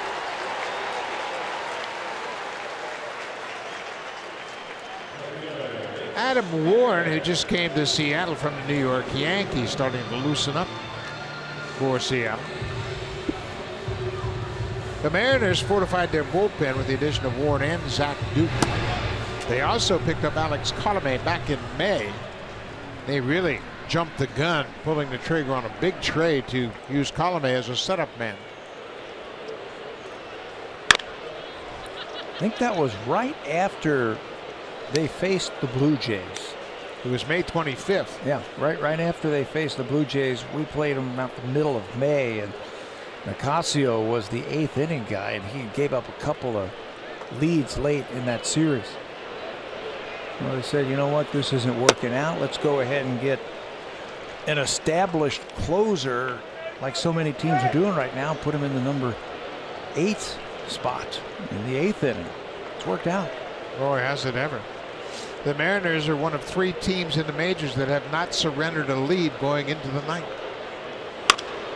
The ball is hit hard to center field. Grichuk is on the run. He makes a nice running catch. Henniger hit it hard, but Grichuk runs it down in center. 3 up, 3 down. We're going to go to the 6th. It's a 2-2 game.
You got to be clever. He is very clever. You got to come in and you got to do these kind of things like that, and we'll get you on TV. We'll find you in the ballpark somewhere. Sign guy and his assistant are having a lot of fun tonight. Now, King Felix is out of the game, and this is a new Mariners pitcher. Adam Warren, you see his numbers combined between the Yankees and the Mariners. He's pitched in 25 games. He's with the Yankees early this season. The Blue Jays have seen plenty of Adam Warren over the season and over the years. He was talking the other day that he was really surprised that he was traded from the Yankees. Thought that he was going to be in that bullpen. They did make a couple of moves to their bullpen He didn't think he was going to be one of them leaving, but he said, hey, I'm still in a pennant race. I'm on a good team. I got a chance to get back into the playoffs, and he's going to be a good pickup for the Mariners. The Yankees could have used him tonight. Yeah. They lost 15-7, and their bullpen took a beating. Chad Green went 2/3 of an inning, charged with a run on 3 hits, and Luis Cessa, he was victimized. He had to take one for the team. 5 runs in 3 2/3. So Warren delivers a first pitch strike to Solarte.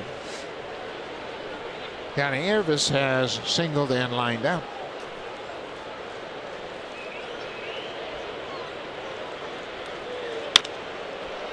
Fly ball, not that deep. Span moving to his right makes the catch. Felix Hernandez made the start and looked like it was going to be a rough night for him. He had a rough second inning, 2 runs on 3 hits, but he allowed just 1 hit after that. 92 pitches over his 5 innings. He leaves in a 2-2 ball game. No decision for Felix Hernandez, but it's much better than his previous start, in which he gave up 7 runs in 2 2/3. Yeah, he got a little bit deeper. Maybe that's what the Mariners do. They fortify that back end of the bullpen, and then their starters go 5 or maybe 6 innings, and it becomes a bullpen game. A lot of teams are doing that now. Teoscar Hernandez, a pair of doubles tonight. Jumped his average up 5 points from the start of this game.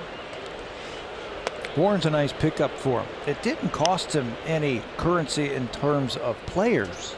They got him for some international slot money, if you will, but he's been around. He's pitched in big ball games. He's pitched in New York. He's pitched for the Cubs. He's pitched in different types of situations: setup man, closer, starter, long man, whatever you need. It's always nice to pick up a veteran arm right at the trade deadline. Warren is making his 31st appearance against the Blue Jays. They've seen a lot of him. He's pitched tough against the Blue Jays. They've hit just .214 against him. Hernandez now with a 3-1 count. Brandon Drury is on deck. 6th inning of a 2-2 game. Drury has gone 0 for 1 with a walk.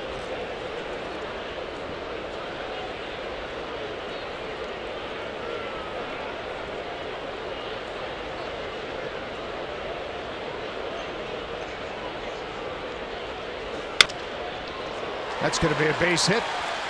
They crossed up the shift as Hernandez has his 3rd hit. This one's a single. The 2018 Civic Type R, like no Honda you've ever seen.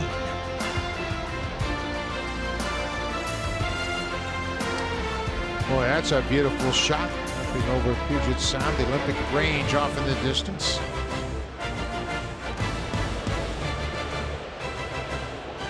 One out for Brandon Drury with Hernandez at first. We just got to make something happen. Adam Warren throws a lot of strikes, and he is around the plate. Got a good sinker, so he gets his share of ground balls.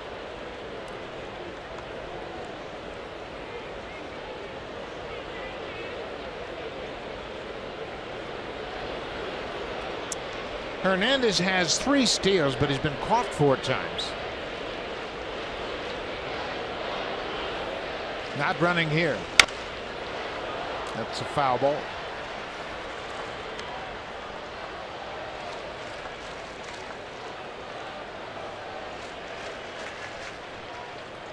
Teoscar with 3 hits. It's the 5th time he's had 3 hits in the game. His season high is 4.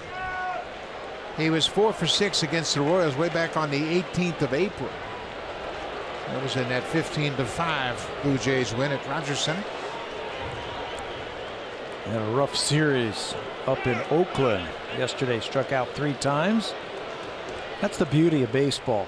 You can have a rough couple of days, but then you, in a new city against a new team, you get to start all over and have a good game, and he's having a good one tonight. Coming into this game, he was 2 for 19 on the road trip. And Drury caught looking at strike 3. It looked like he thought that was well off the plate. Now he's talking to Tim Timmons. And Drury was very surprised that that was a called 3rd strike.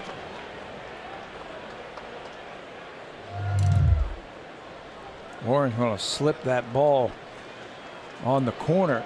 They were teammates earlier this year, Drury and Warren, and he thought that ball was low and maybe inside. Warren's got a lot of movement, as you saw in that last pitch. 2 outs now for Luke Maley. First pitch breaking ball. You know, I was kind of surprised that they moved Adam Warren. And like you say, he's a very valuable guy because he can do so many things and play so many roles for you.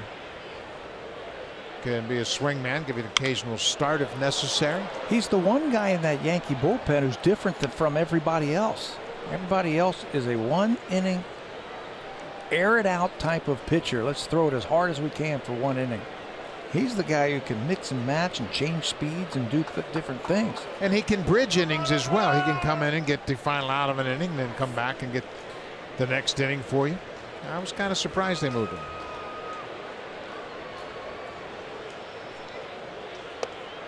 But it's not the first time they traded him. They traded him to Chicago. And then got him back.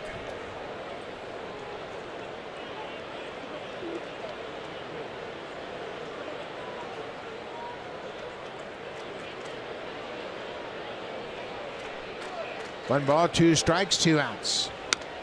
Now it's 2-2.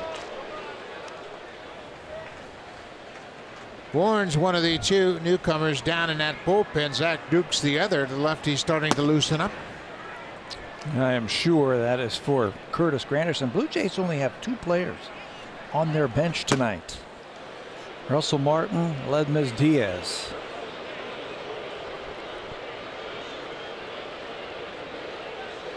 Breaking ball way outside. It's a full count now.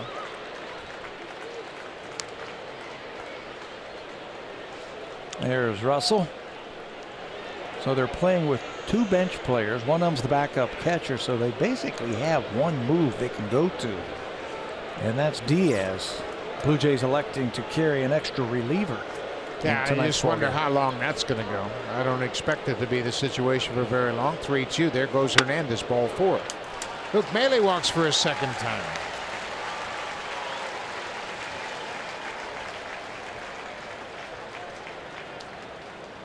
So Devin Travis again will bat with runners on base. Devin responsible for the 2 Blue Jay runs. He had a 2-run single in the second. Devin just missed a home run his last time up. Hit a hanging breaking ball to left field. Boy, he's late on that one, and that rips into the camera well down there past the Mariners dugout. Hopefully everybody is okay. Of course, those cameramen, they don't have that screen, and we're rooting for you, pal. Got to have quick hands and quick feet.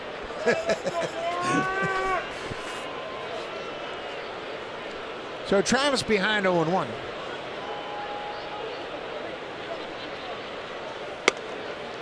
Ball and a strike now. It will be interesting to see if Duke will come in to pitch to Granderson. But you're right, the Blue Jays, they don't have any options. They can't make any moves, especially now, just in the 6th inning. Yeah, still too early. They might need it later in a tie ball game. And I think Scott Service knows that. Outside, 2-1. Granderson is 0 for 6 against Zach Duke. And tonight he's 0 for 3 with a couple of strikeouts.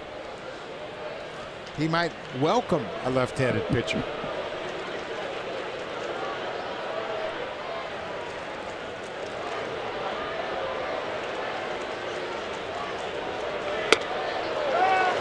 Well, Travis got a pretty good pitch to hit. That breaking ball stayed upstairs.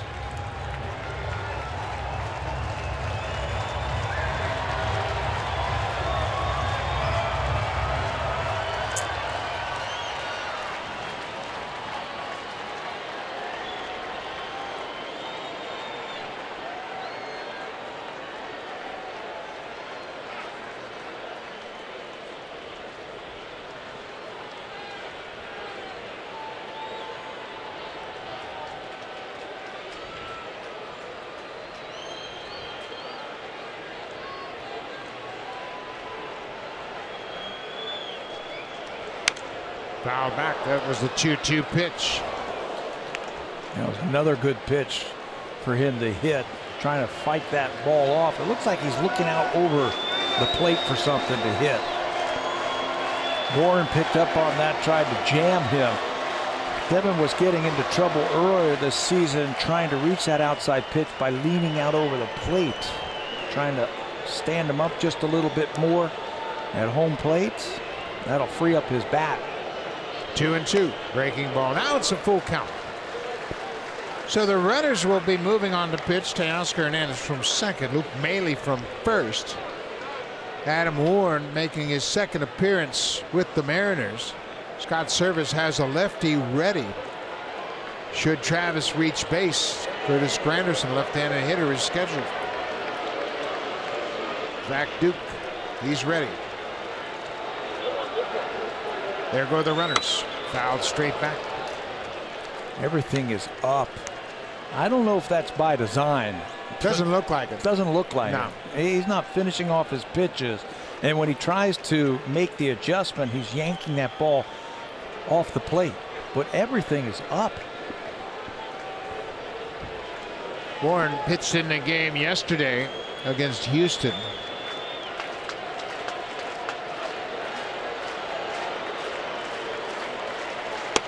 Off-speed pitch, and Travis strikes out. The Blue Jays will strand 2 more base runners. Through 6 innings, they've stranded 7.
Where Giles got so angry over his performance, he punched himself in the face on his way to the dugout.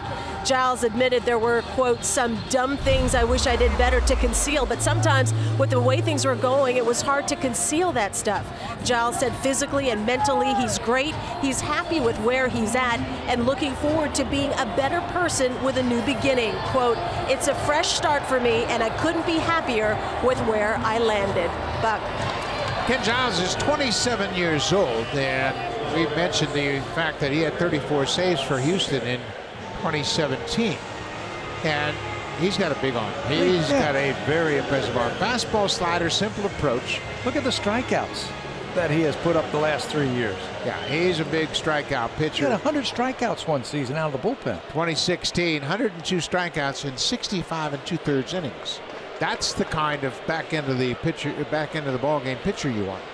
Yeah, and I like the intensity, you know, as long as you channel it the way you should.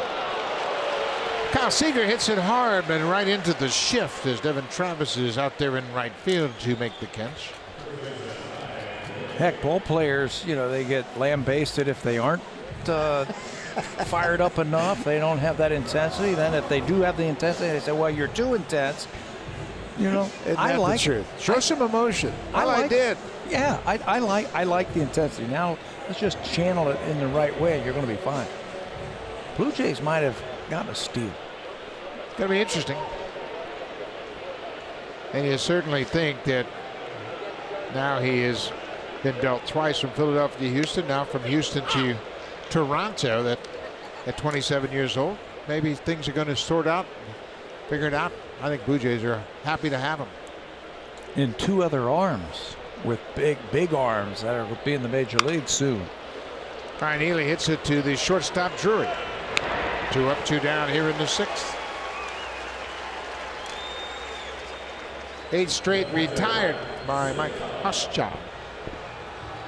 That's a nice sound. 8 in a row by a pitcher. He's coming in with a very simple approach. He's throwing strikes, getting ahead early, throwing his fastball over for strikes. Fastball looks like it has a little bit more movement and a little bit more pop right when it gets to the hitting zone. A little breaking ball and then that splitter. Good breaking ball there to get ahead of Zunino. Pete Walker, you can see he's really locked in on the pitcher. First time he's had a chance to see him in person. Looking at his delivery, looking at his release point, checking out the different pitches he throws. When you get a pitcher midstream, you visit with him. He said, I had a chance to watch some video of Hoschow pitching in Fresno, but this is the first chance he's had to watch his new pitcher. He's got another one in Brandon Compton, who has pitched for the Blue Jays in the Oakland series, and we haven't seen Ken Giles yet, but there's another one that Pete's going to be focused on. Pretty good pitch. 2-2 now.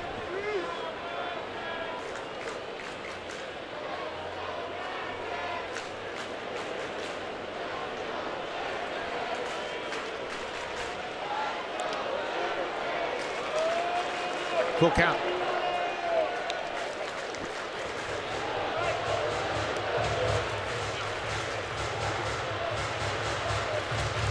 Jays shifting again against Zunino. All or nothing. He's a dead pull hitter, especially on the ground. Hits that one in the air. Grichuk's on his horse. That ball is over his head off the wall. Grichuk makes a nice play to get it back in quickly to hold Zunino to a long single off the wall in deep right center. What a nice play by Randall Grichuk. Zunino singled to left field his last time up, but again, his power is the other way. And when this ball is realized by Grichuk that he's not going to catch it, he stops, fires, and look at this, accurately on one bounce to second base. Hitters will hit a ball like that and think they have a double and then see the ball starting to come in that quickly. He's got to throw on the brakes, holds him to a single. Especially with 2 strikes, you've got to be thinking about 2. Now the number 9 hitter, Cameron Maben.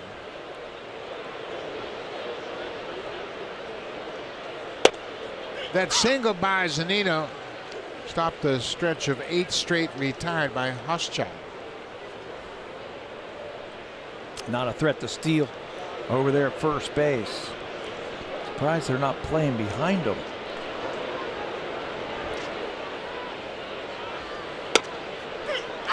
Strike 2.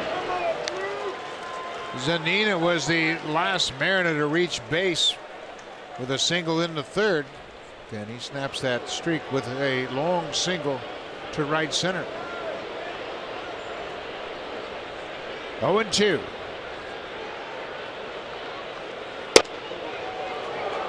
Hoschow, and I don't blame him, took a step toward the dugout. Thought he had made strike 3 pitch on the corner. Yeah, breaking ball that was down and away. It looked like it might have caught the plate. Now he's got to regroup and throw a better one.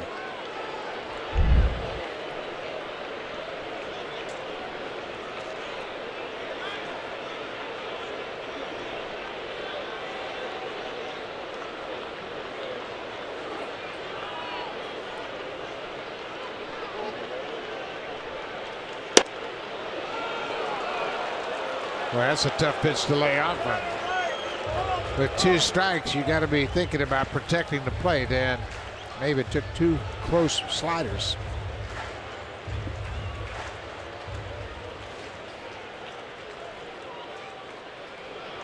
Maybe choking up on the bat handle with 2 strikes.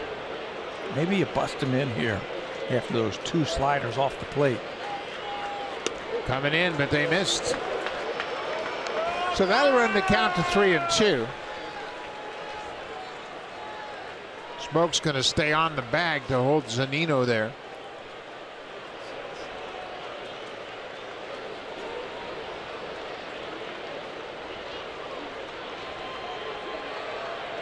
There goes the runner, and strike 3 called. They went inside, and Maven's caught looking.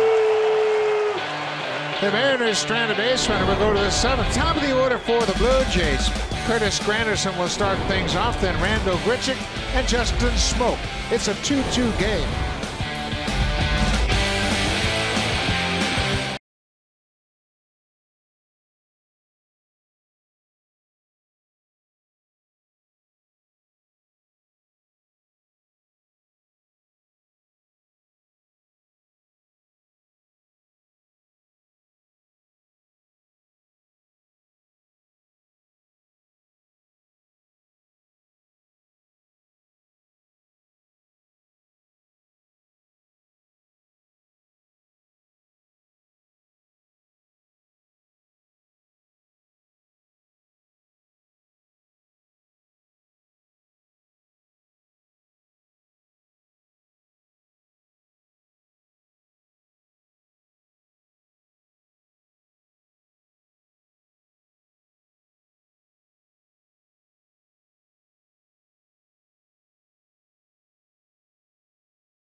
Right here on Sportsnet 1 tomorrow, the Yankees will be in Fenway for game 2 of their series.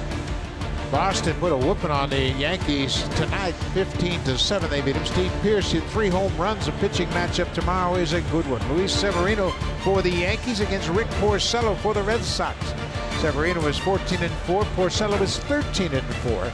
Game 2 of that big series in Boston. 8-run 4th inning by the Red Sox, and they didn't look back tonight. Jonathan Holder didn't have any fun. No innings pitched for the Yankees, and he was charged with 7 earned runs. Steve Pearce, you mentioned the 3 home runs. Another pitching change. This is Zach Duke, recently acquired from Minnesota. There are the numbers for the left-hander in 46 games. He's been around a long time. Slow breaking ball, and he sinks that fastball a little bit. Zach Duke pitching in his 14th major league season. He started his career in 2005 as a starter with the Pittsburgh Pirates. Spent parts of 6 seasons in Pittsburgh. Made 159 starts for the Pirates. Doesn't blow the ball by you, but he's got a great breaking ball. I think this is a classic lefty specialist type of reliever because he throws a great breaking ball and he can get left-handers out. This is his 300th appearance since the start of 2014. That's 4th most among left-handed pitchers. He's 10th among left-handed active pitchers in games with 515. Took a shot at that inside corner and missed. He was acquired on the 30th of July from Minnesota. He was 3-4 with 12 holds pitching for the Twins. Duke is one of 3 active pitchers with 150 or more relief appearances and 150 career starts. See that? That's what veterans can do right there. He jumped ahead 0-2 and then went to 3-2. Missed 3 times and then still has the confidence to reach back, throw a little breaking ball 3-2. That's why he is good against lefties, and that's the only batter he's going to face tonight. Zach Duke gets his man. He is given 1 hitter. Scott Service is on his way to the mound, so Duke gets Curtis Granderson first out of the 7th. Nice job. Have a nice night, Zach. Pitching change here in Seattle.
to over 450 partner destinations around the globe. Join today at westjet.com/rewards. We are in Seattle at beautiful Safeco Field. And it's a 2-2 ball game. One out in the top half of the 7th inning. New pitcher for Seattle is Juan Nicasio. Started the year as the 8th inning setup man for Edwin Diaz, but now he has been moved down. Last time he faced the Blue Jays back in May, he gave up 5 straight hits to the Blue Jays, 4 of them doubles. He was charged with 4 runs in that game. That made his ERA get up to 6 and hasn't gotten much better since. He throws hard. Randall Grichuk, he's 0 for 3 so far. Plays off that high pitch. He throws hard, but he has problems at times locating that good fastball. They're really pounding him. 4 doubles in that 1/3 of an inning he worked back at Rogers Center. Grichuk takes ball 2. Randall is 0 for 5 going up against Nicasio. Nicasio spent a lot of time in the National League. 4 years with Colorado, 2 years with Pittsburgh. Part of his season in LA with the Dodgers and time in St. Louis and Philadelphia. 7 years in the National League.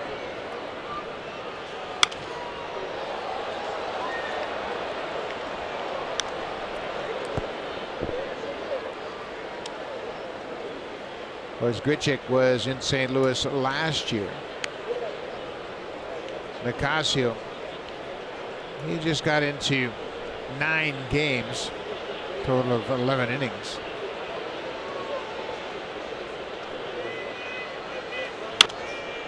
Tell you foul back. What the Mariners think of him this past offseason, they signed him to a 2-year contract. You know how much they gave him for 2 years? $17 million. That's what they think of his arm. They thought he'd be the guy to set up Edwin Diaz, but when that didn't work out, they went out and got Alex Colomé. Colomé now sets him up, and Nicasio is now like the 6th or 7th inning guy.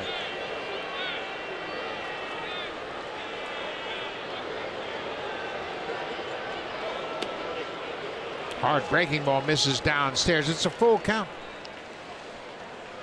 Joe Biagini looks like he is ready down in the Blue Jays bullpen.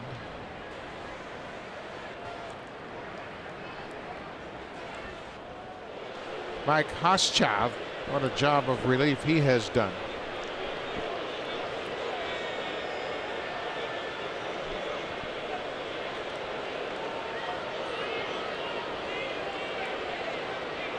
Here's the 3-2 pitch. Hit in the air, deep right field, slicing over near the seats, and it'll be out of play.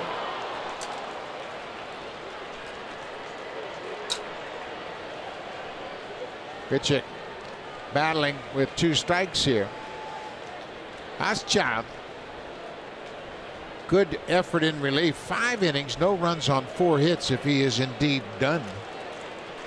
The last Blue Jays reliever to pitch 5 or more shutout innings on the road was Paul Quantrill in August of '96, 5 2/3 at Kansas City.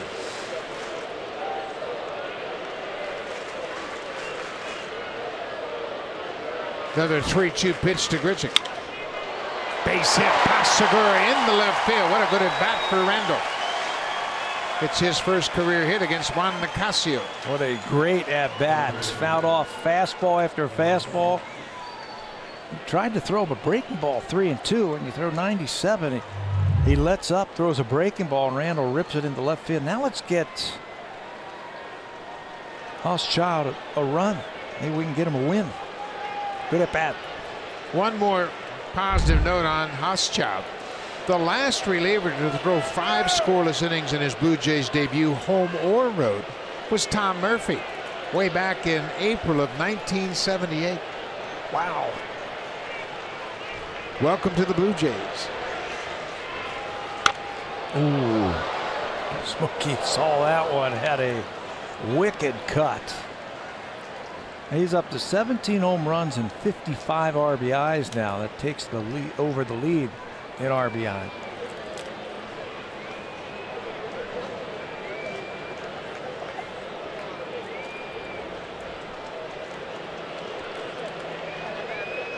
Smoke is 2 for 2 against Nicasio, and you could tell he likes it after that big swing.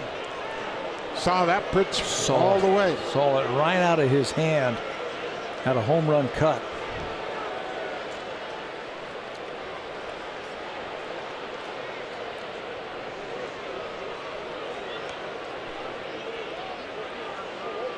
Gonna go back in there.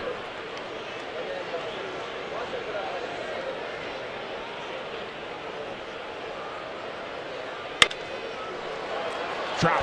If that gets fair, it's trouble, but it slices foul. 0-2. Save big at the outdoor living event at Home Hardware, on from July 25th to August 7th. Here's how.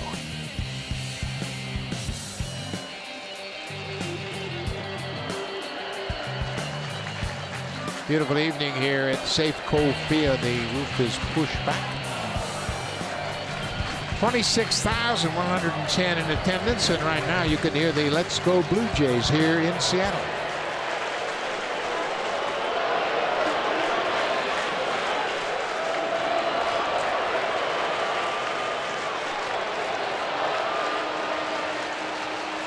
Oh, and 2 to Smoke.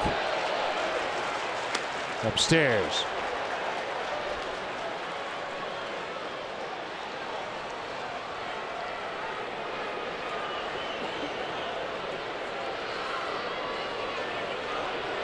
Zach Duke started the inning. He struck out Curtis Granderson. Nicasio came in, and Randall Grichuk hit a single to left field.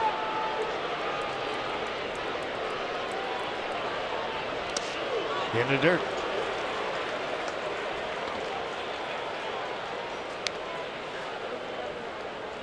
It'd be interesting if it's hit a ground ball on the right side, how they're going to turn to double play, looking at that defensive alignment that the Mariners have thrown out there. That's the third baseman, Kyle Seager, playing shortstop now. They are giving Smoke the whole left side if he wants it.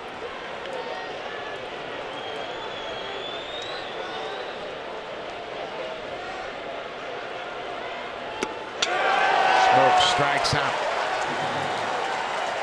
This down and in. Second out of the inning, second strikeout. Duke struck out Granderson. Now Nicasio strikes out Smoke. He was looking very hitterish with this pitch from Nicasio. It's good breaking ball. I think Justin thought that was going to be a fastball, but then when he started his swing, realized it was a breaking ball and just kept swinging through it. Second out.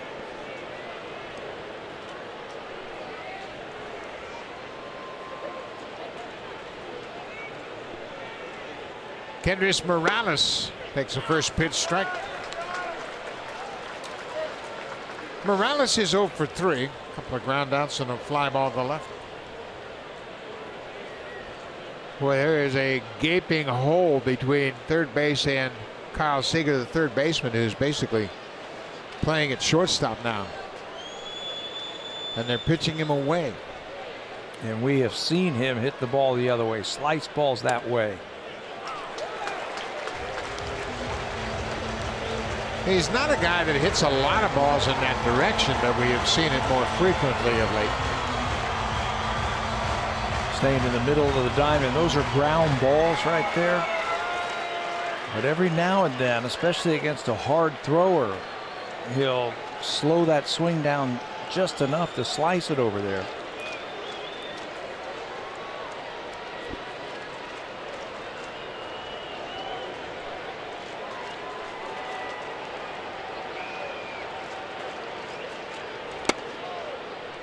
Down and in for a ball.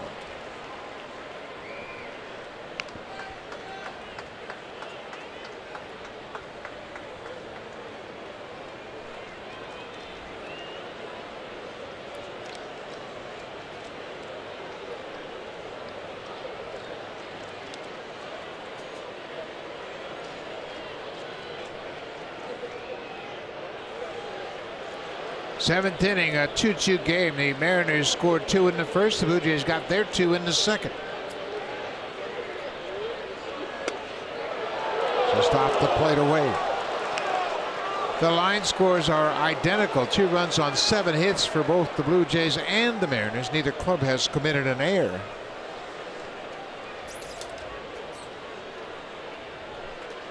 How about sending the runner just to take a shot right here? 2-2 on Morales. Just sending Grichuk. Maybe Nicasio's paying attention to Morales a little bit more than that runner at first base. Grichuk with a good lead. He is not running. Swinging a drive deep to right field. Get up, ball. Get up, ball. Get out of here. Gone. Home run for Morales. Kendrys Morales hits his 13th home run of the season, and the Blue Jays have taken a 4-2 lead.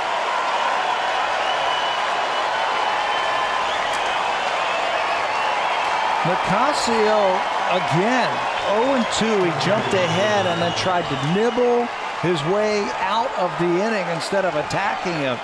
And Morales got the count back to 2-2. And as a hitter, you just feel like there's a moral victory from 0-2 to 2-2. And hey, I got some breathing room here. I got a chance to get a pitch, and he gets a pitch and he wallops it to right field. Just the 6th home run surrendered by Nicasio, and it's a big home run for the Blue Jays. A 2-run homer here in the 7th.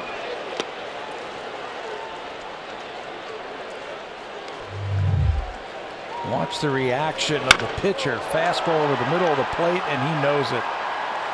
He's hoping and hoping that Haniger can come up with it, and he can't believe it.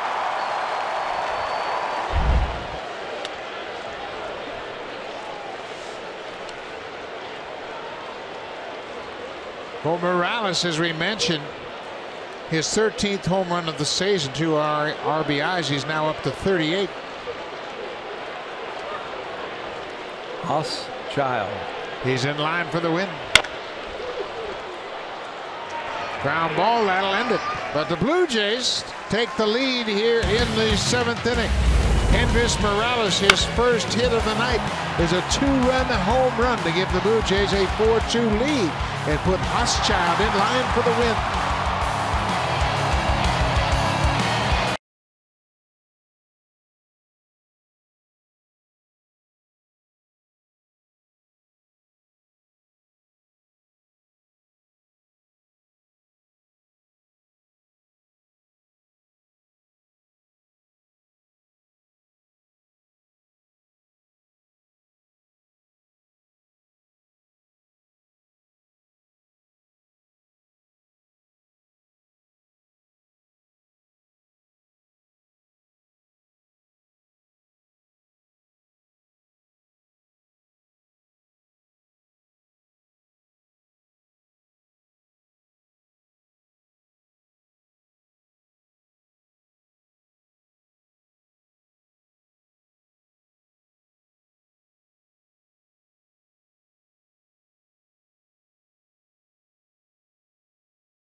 Perez is now pitching for the Brewers. We have seen a little bit of that recently.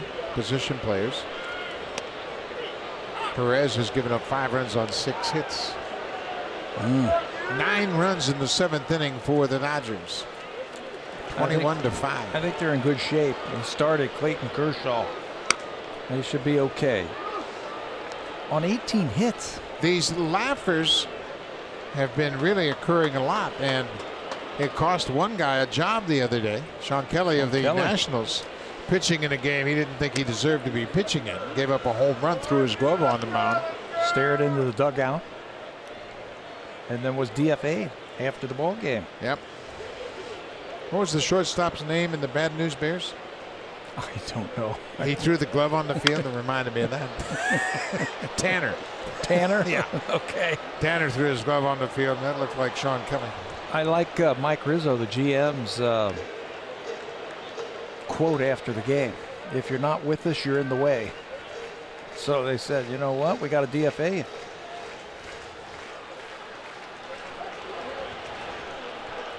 D. Gordon leading off here in the 7th for Seattle. Gordon is 1 for 2 with a walk. He had a single in the first and scored. Look out. That's right down there with Hazel May. You got your glove with you, Hazel? You need it.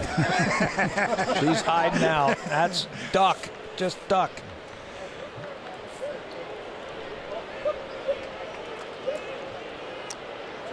Two and two. Good pitch. Strike out. Gordon strikes out for a second time. This copyrighted telecast is presented by authority of Rogers Blue Jays Baseball Partnership and may not be reproduced or retransmitted in any form. And the accounts and descriptions of this game may not be disseminated without the express written consent of Rogers Blue Jays Baseball Partnership. What an outing for Mike Hoschschild. He is pitching into his 6th inning of relief. By far the longest outing of his short big league career. And he's been impressive, thrown a lot of strikes. Using that fastball effectively, and then that changeup. Lee Gordon hasn't figured out that changeup. He struck him out twice with it. Gene Segura takes a close one low for ball 2.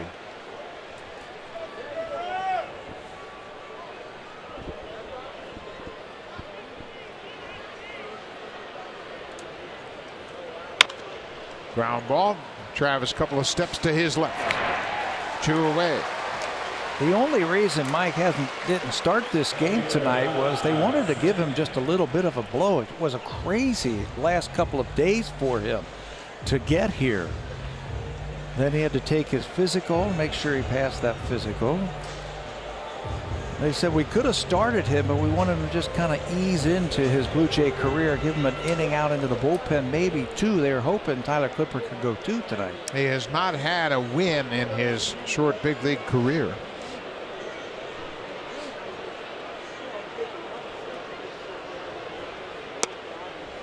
He might have earned a start after what we've seen tonight. Oh, you can bet on that. This was the 3rd game in the last couple of weeks the Blue Jays have had a bullpen game. Luis Santos started. John Axford started. Tonight it was Tyler Clippard. There's a fly ball to right. Granderson hustling back. He's got room right in front of the 380 mark. Denard Span is retired. How about 6 innings of strong relief for Mike Hoschschild?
On Saturday, August 11th at 4:07 p.m. Eastern.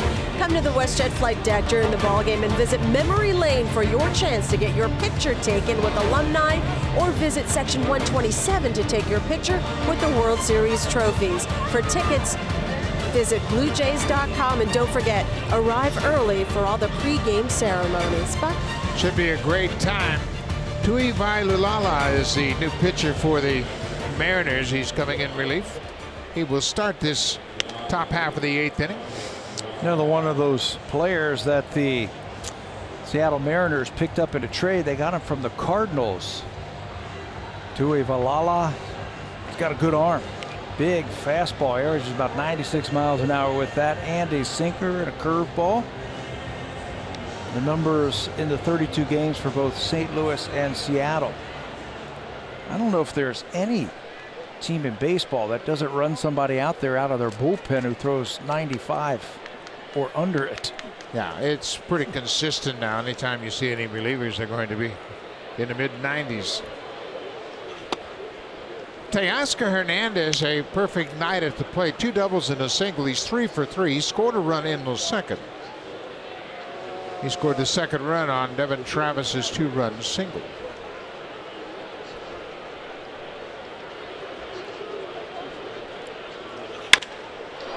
Liner into center field, and that's going to get down for the 4th hit for Hernandez. It bounces off of Maven, and Hernandez is there with his 3rd double of the ball game, his second 4-hit game of the season. That's how you play the game right there. You hit the ball hard, don't look at it and enjoy it, run. Because you might be able to turn what looks like a single into a double. This ball slicing away from Cameron Maven, who tries to knock it down. It's backed up by Mitch Haniger, but because Teoscar was running full bore out of the box, turns on that speed and turns that into extra bases. Maven tried to make the sliding catch. It bounced off him, went over toward the right fielder. So Hernandez has his 4th hit, 3rd double.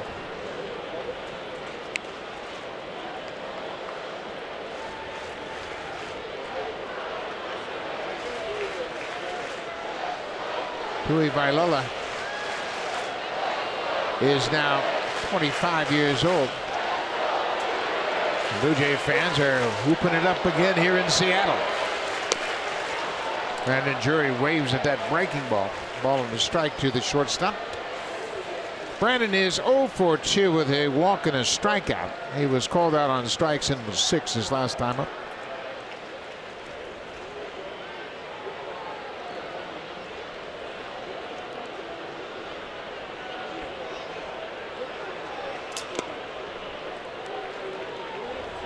Tui Vailulala is the 4th reliever to pitch for Seattle. Felix Hernandez started, went 5 innings, gave up 2 runs on 5 hits. Warren, Duke, Nicasio, and now Tui Vailulala.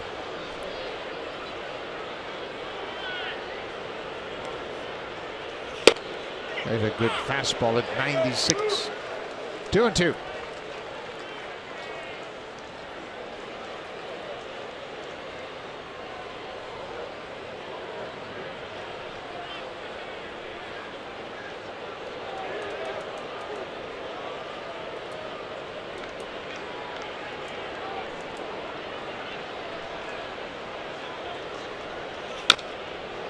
Good movement on that fastball. Really gets a piece of it. He throws a sinker and a slider. A little bit of a curveball and a fastball. Also, Cardinals, they wanted to redo their bullpen, so they made all kind of changes, and this is one of them. Gave up an arm like this. Traded him right at the trade deadline for Seth Eldridge. July 27th, they pulled off that trade. It was a 3rd-round pick by the Cardinals in 2010.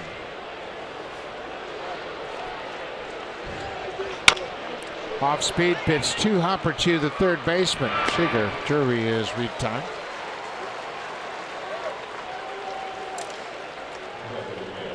So Luke Maile, the catcher, will come to the plate. Maile has walked twice and hit into a fielder's choice.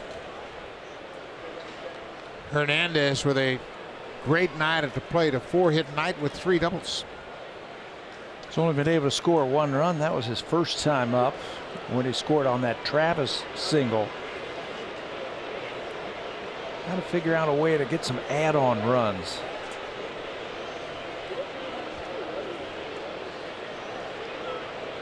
Blue Jays have a 4-2 lead. Mahle goes after the first pitch. First of 4 games here in Seattle against the Mariners. The Mariners have really struggled lately. They have slipped into a tie for the second wild card spot in the American League. Oakland has really turned it on. Oakland at one point in the middle of June, 11 games back. 11 games. They've picked up 11 games by Oakland going 30-10 over their last 40 games. In Seattle, just around 500 or maybe a little bit below it. Oakland is idle tonight. They'll pick things up tomorrow night when the Tigers come into Oakland to play a 3-game series, and they're at the standings as we speak. Oakland with 1 more win, but also 1 more loss over the Mariners.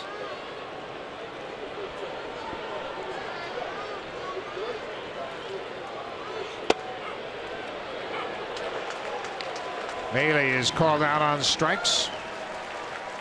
2 down now after a leadoff double, ground out and a strikeout.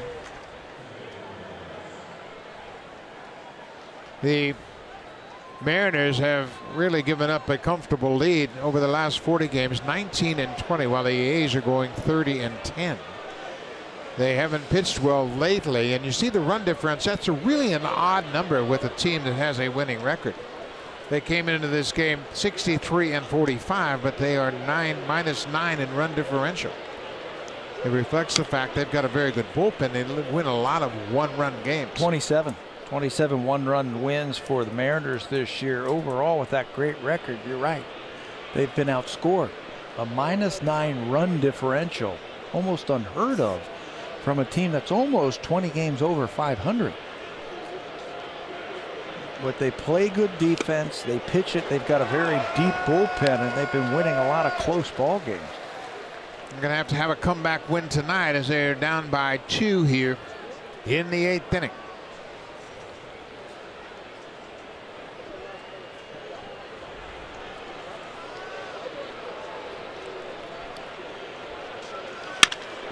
Ground ball.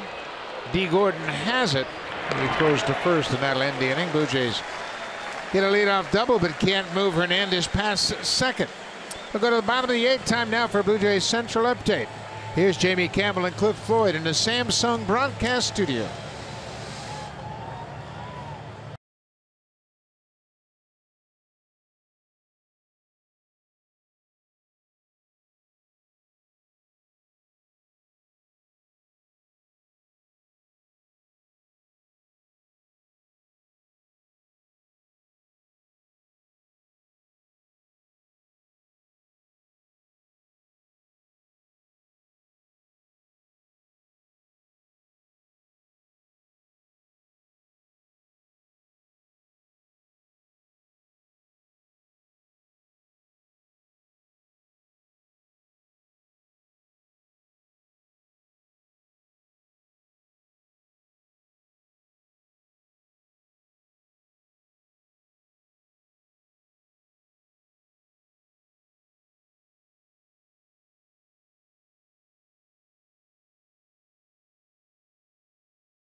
Presented by Honda at the Model Clearout event. The real victory lap is the drive home.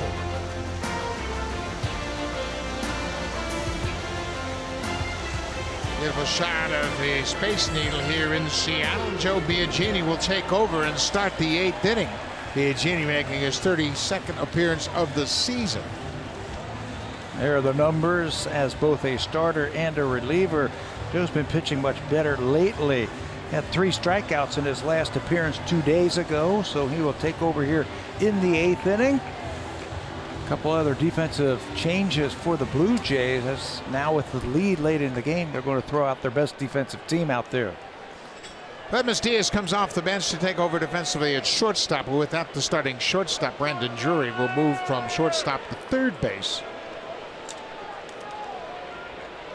Solarte is out of the game. Joe Biagini will work to Nelson Cruz.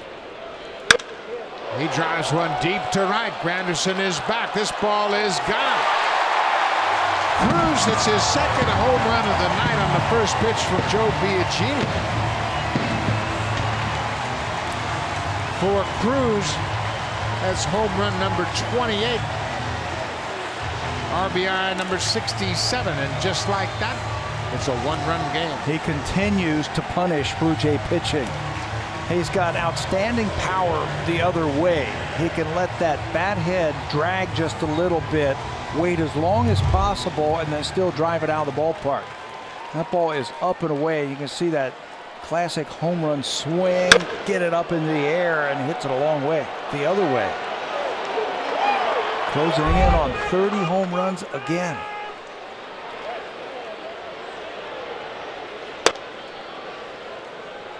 So now it is a 4-3 Blue Jays lead. Cruz has driven in all 3 Mariners runs with a pair of home runs. Mitch Haniger 1 for 2. He singled in the 3rd. Bouncing ball. Big hop. Takes a bad hop and it goes into left field. Ledmus Diaz just into the ball game. He was positioned perfectly. That ball hit something and bounced high, went off his glove and bounced over his head into left. That is unfortunate. He was setting his feet ready to catch this ball about just high, and it hits something and bounces over his head. Mariners catch a break on this easy ground ball that bounces off of his glove into the outfield. We mentioned it at the top of the show that the Mariners have had trouble scoring more than 3 runs. If they're going to win this game, they've got to do it again.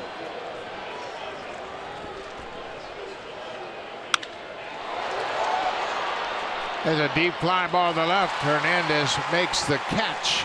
Seager's retired. So Cruz has hit 2 home runs in this ball game. The 27th time he's had multiple home runs in a game. 4th time this season. It's his 351st career home run and his 24th against the Blue Jays. Yeah, 81 RBIs in 88 games. Boy, he just lights up when he sees Blue Jay pitching. Ryan Tepera very quickly now trying to get loose as Pete Walker comes out to bide some time and buy some time for Tepera to get loose. Ken Giles is in the Blue Jays bullpen, but he got here today. He played catch and then he threw a very abbreviated bullpen session.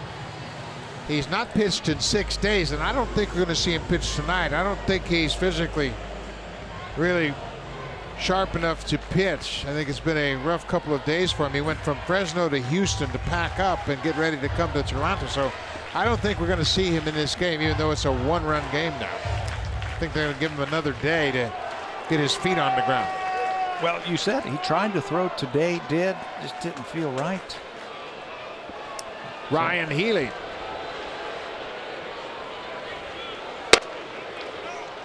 Pretty good pitch. Biagini didn't get the call. Looked like a strike.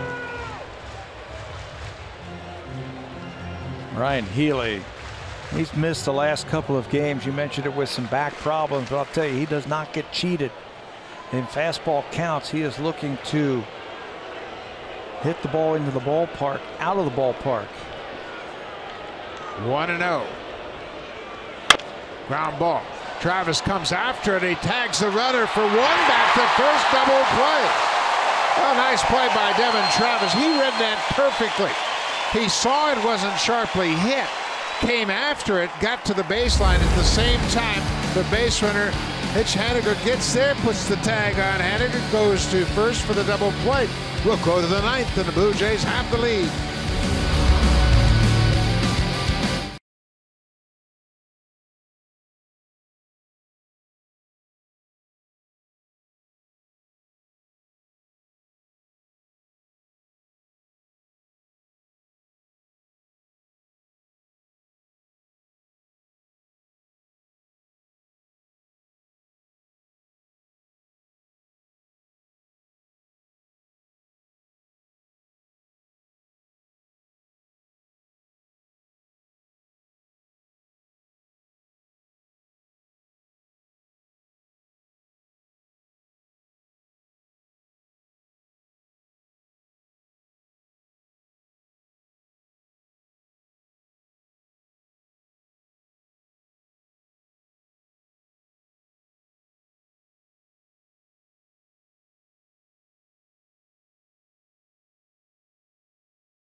Available Honda Vac. It's always batting cleanup. Kendrys Morales has had a nice road trip. He's had a double, a home run, 3 RBIs before this swing right here. Unloading with 2 strikes against Juan Nicasio in a 2-2 game. Just squeaks it over the fence 385 feet to right field. Tonight's drive of the game. Kendrys Morales with his 13th home run of the season. For Morales, that's his second home run on this road trip, and it's a timely home run. It has put Mike Hochschild in line for his first big league win. And what an effort by Hochschild. It's the 8th time a Blue Jays reliever has thrown 6 innings without allowing a run. James Pazos, hard-throwing lefty, into the ballgame, making his 43rd appearance of the season. Worked yesterday, a shutout 8th inning with a couple of strikeouts. Hard fastball, hard slider for the lefty, who has really come into his own since being acquired by the Seattle Mariners. They got him from the Yankees. He's only walked 6 batters a whole year in 35 innings.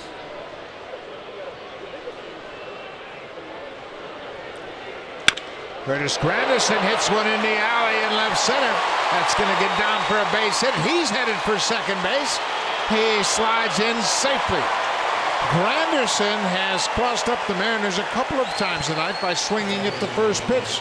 He jumps on that first offering from Pazos and hits his 17th double. Well, he throws so hard, you don't want to fall behind, so he gets the first pitch fastball out over the plate, slices it into the outfield, and then hustles his way into second base. Curtis knows how important that extra 90 feet is. Right there, he made up his mind he's going to take second base with a leadoff double.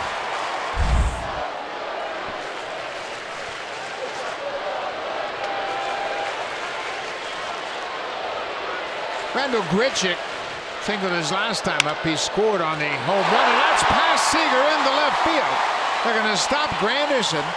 Boy, Kyle Seager, kind of nonchalant, he just waved at that ball, expected it to pop into the pocket of his glove, and it went right into left. He's missed the last 3 games. He looks a little rusty down there at third base. He missed the ball earlier on a Travis base hit, and he misses this one, thinking that ball was going to come up off the bat of Grichuk. Randall gets it underneath the glove, and we'll have to see how they score that one. It is an air charge to Seager, his 7th of the season. First and third, nobody out.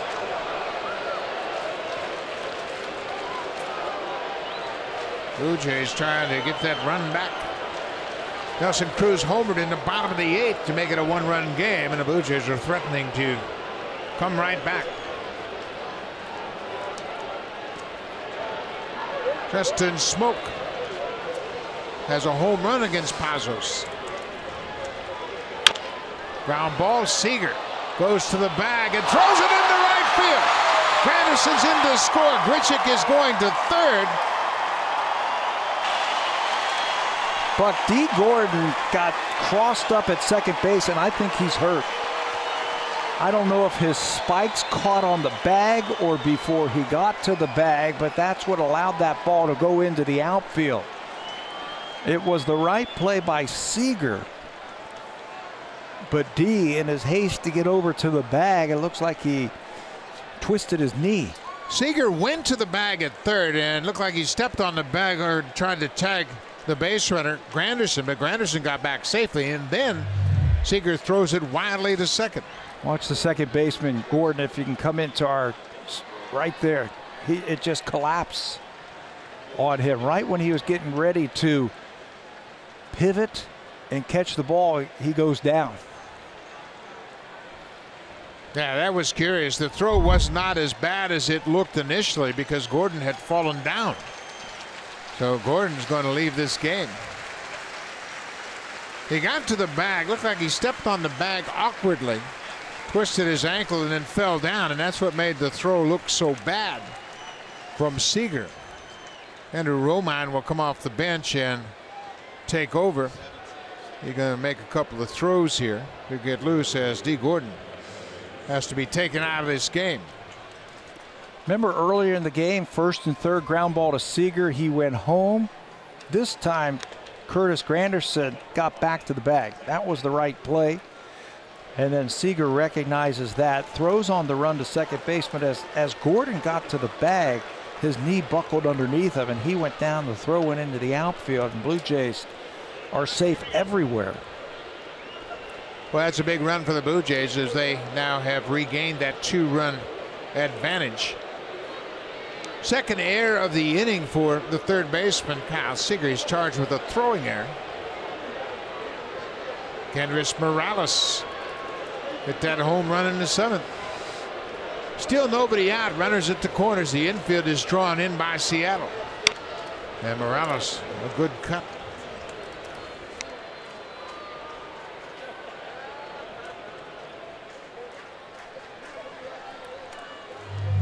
Let's see if it's the ankle or the knee. He plants that right foot, and there goes the ankle. Well, he rolled it before he ever got planted. Ground ball. Seager gets another play. He'll go to second and throws high to second again. And they still have time to get Morales. Nice play by Romine to take the throw. It was wide of second. He caught it, went back to tag to force Smoke, and then threw in time to double up Morales. Boy, that's just knowing your base runners and how much time. Romine knew he had time if he got back to the bag. He checks the runner at third, fires to second. Romine, the throw takes him off the bag, but then he alertly touches the bag and then completes the play over at first base. Another big double play for the Mariners.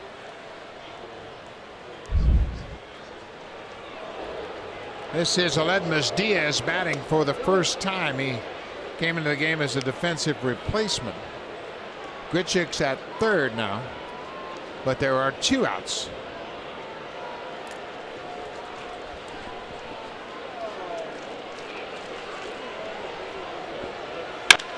There's a drive deep to left field. Get up, ball, and gone. Aledmus Diaz with a home run. For Diaz, that's his 12th home run of the season. He drives in a pair. He comes off the bench as a defensive replacement and goes deep. What a road trip he has put up. He has hit 3 home runs now on this road trip. 1 in Chicago, 1 in Oakland, and now 1 here in Seattle, and that's a big one. I don't care whose fastball is out there. He can turn on anyone's fastball. He is 4 for 16 on the road trip with 3 home runs. That was a laser to left field. 7-3 Blue Jays. For Aledmus, as we mentioned, his 12th home run. He has now driven in 31, and he knew he got it all. Watch him turn on this thing. Fastball inside, go down and get it.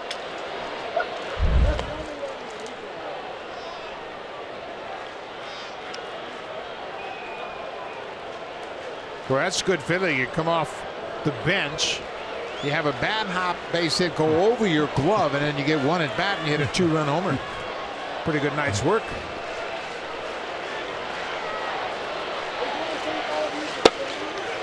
Gets the crowd into it.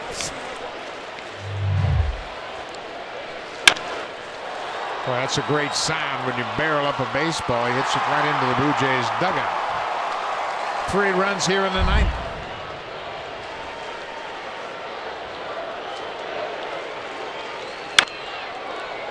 Teoscar Hernandez has had a perfect night. He's 4 for 4 with 3 doubles.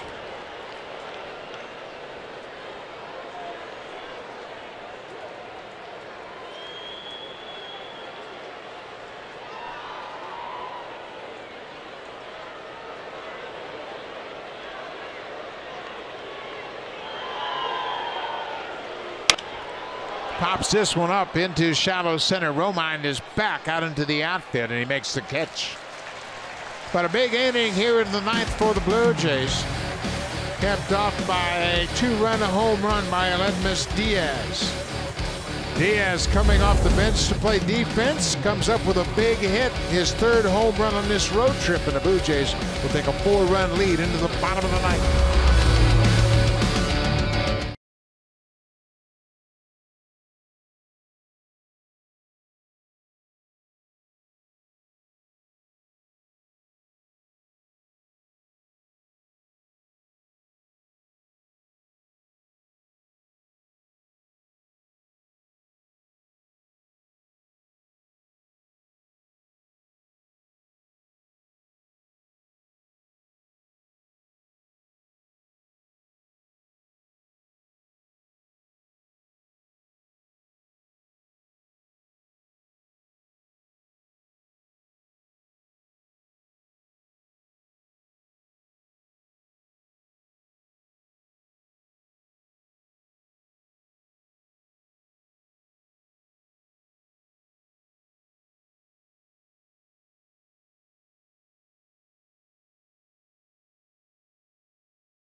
Rookie making his Seattle debut here at Safeco Field. He'll go up against another good left-hander, Marco Gonzalez, who's 12-5. Rookie has a 283 earned run average, and he is looking for his first big league win. It all starts tomorrow at 9:30 Eastern Time. That's the pregame show with Jamie Campbell. 6:30 Pacific Time on Sportsnet. Sportsnet Now. Game 2 of this 4-game series.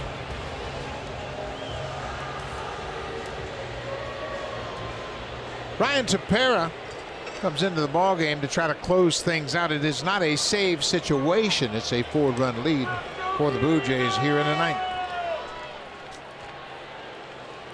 Mike Zunino takes all the way. It's ball 1. Ryan pitched in yesterday's ballgame in Oakland. That 8-3 loss to the A's. Hit a batter, but that was it. Retired the other 3 batters that he faced. Trying to finish this one off and win the first game of this big 4-game series against the Mariners.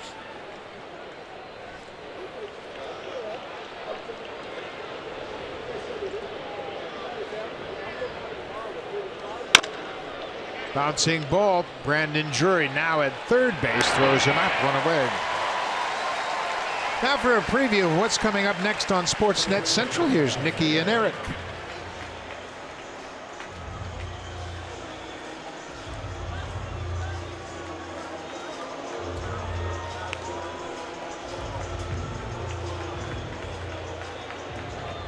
Thank you very much, Nikki. That's all coming up right after this ball game, so make sure you stay tuned for all of that.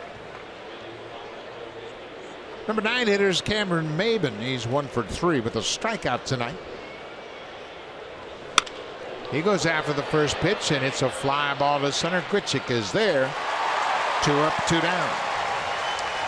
Well, this is the guy that these fans have come for tonight. They've been cheering all night for the Blue Jays, looking for that 27th out. And with a big lead, they're on the edges of their seats. Andrew Romine took over for the injured D. Gordon. Romine, a switch hitter, will bat left-handed against Ryan Tepera.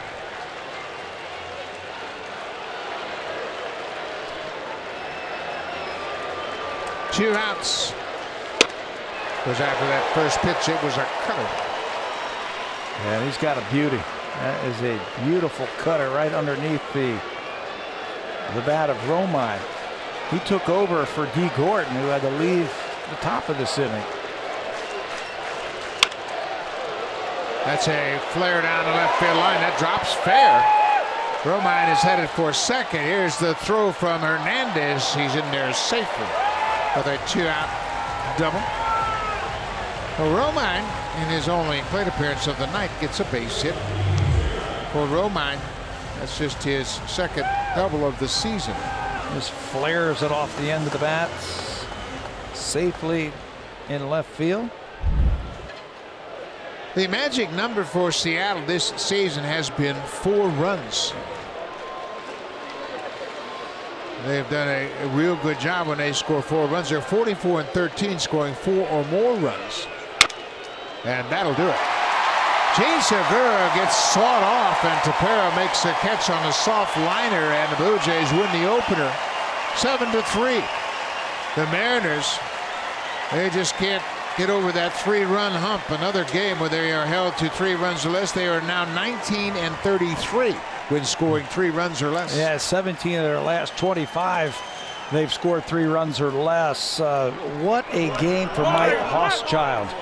6 shutout innings. He's got to be the star of the game. After Tyler Clipper threw an inning, came in 6 shutout innings, wins his first game in the big leagues. His debut with the Blue Jays couldn't have gone better. Hochschild goes 6 innings, no runs on 4 hits, and strikes out 5. The 7th reliever since '69 to throw 6 innings. Thanks for watching. Here's Sportsnet Central.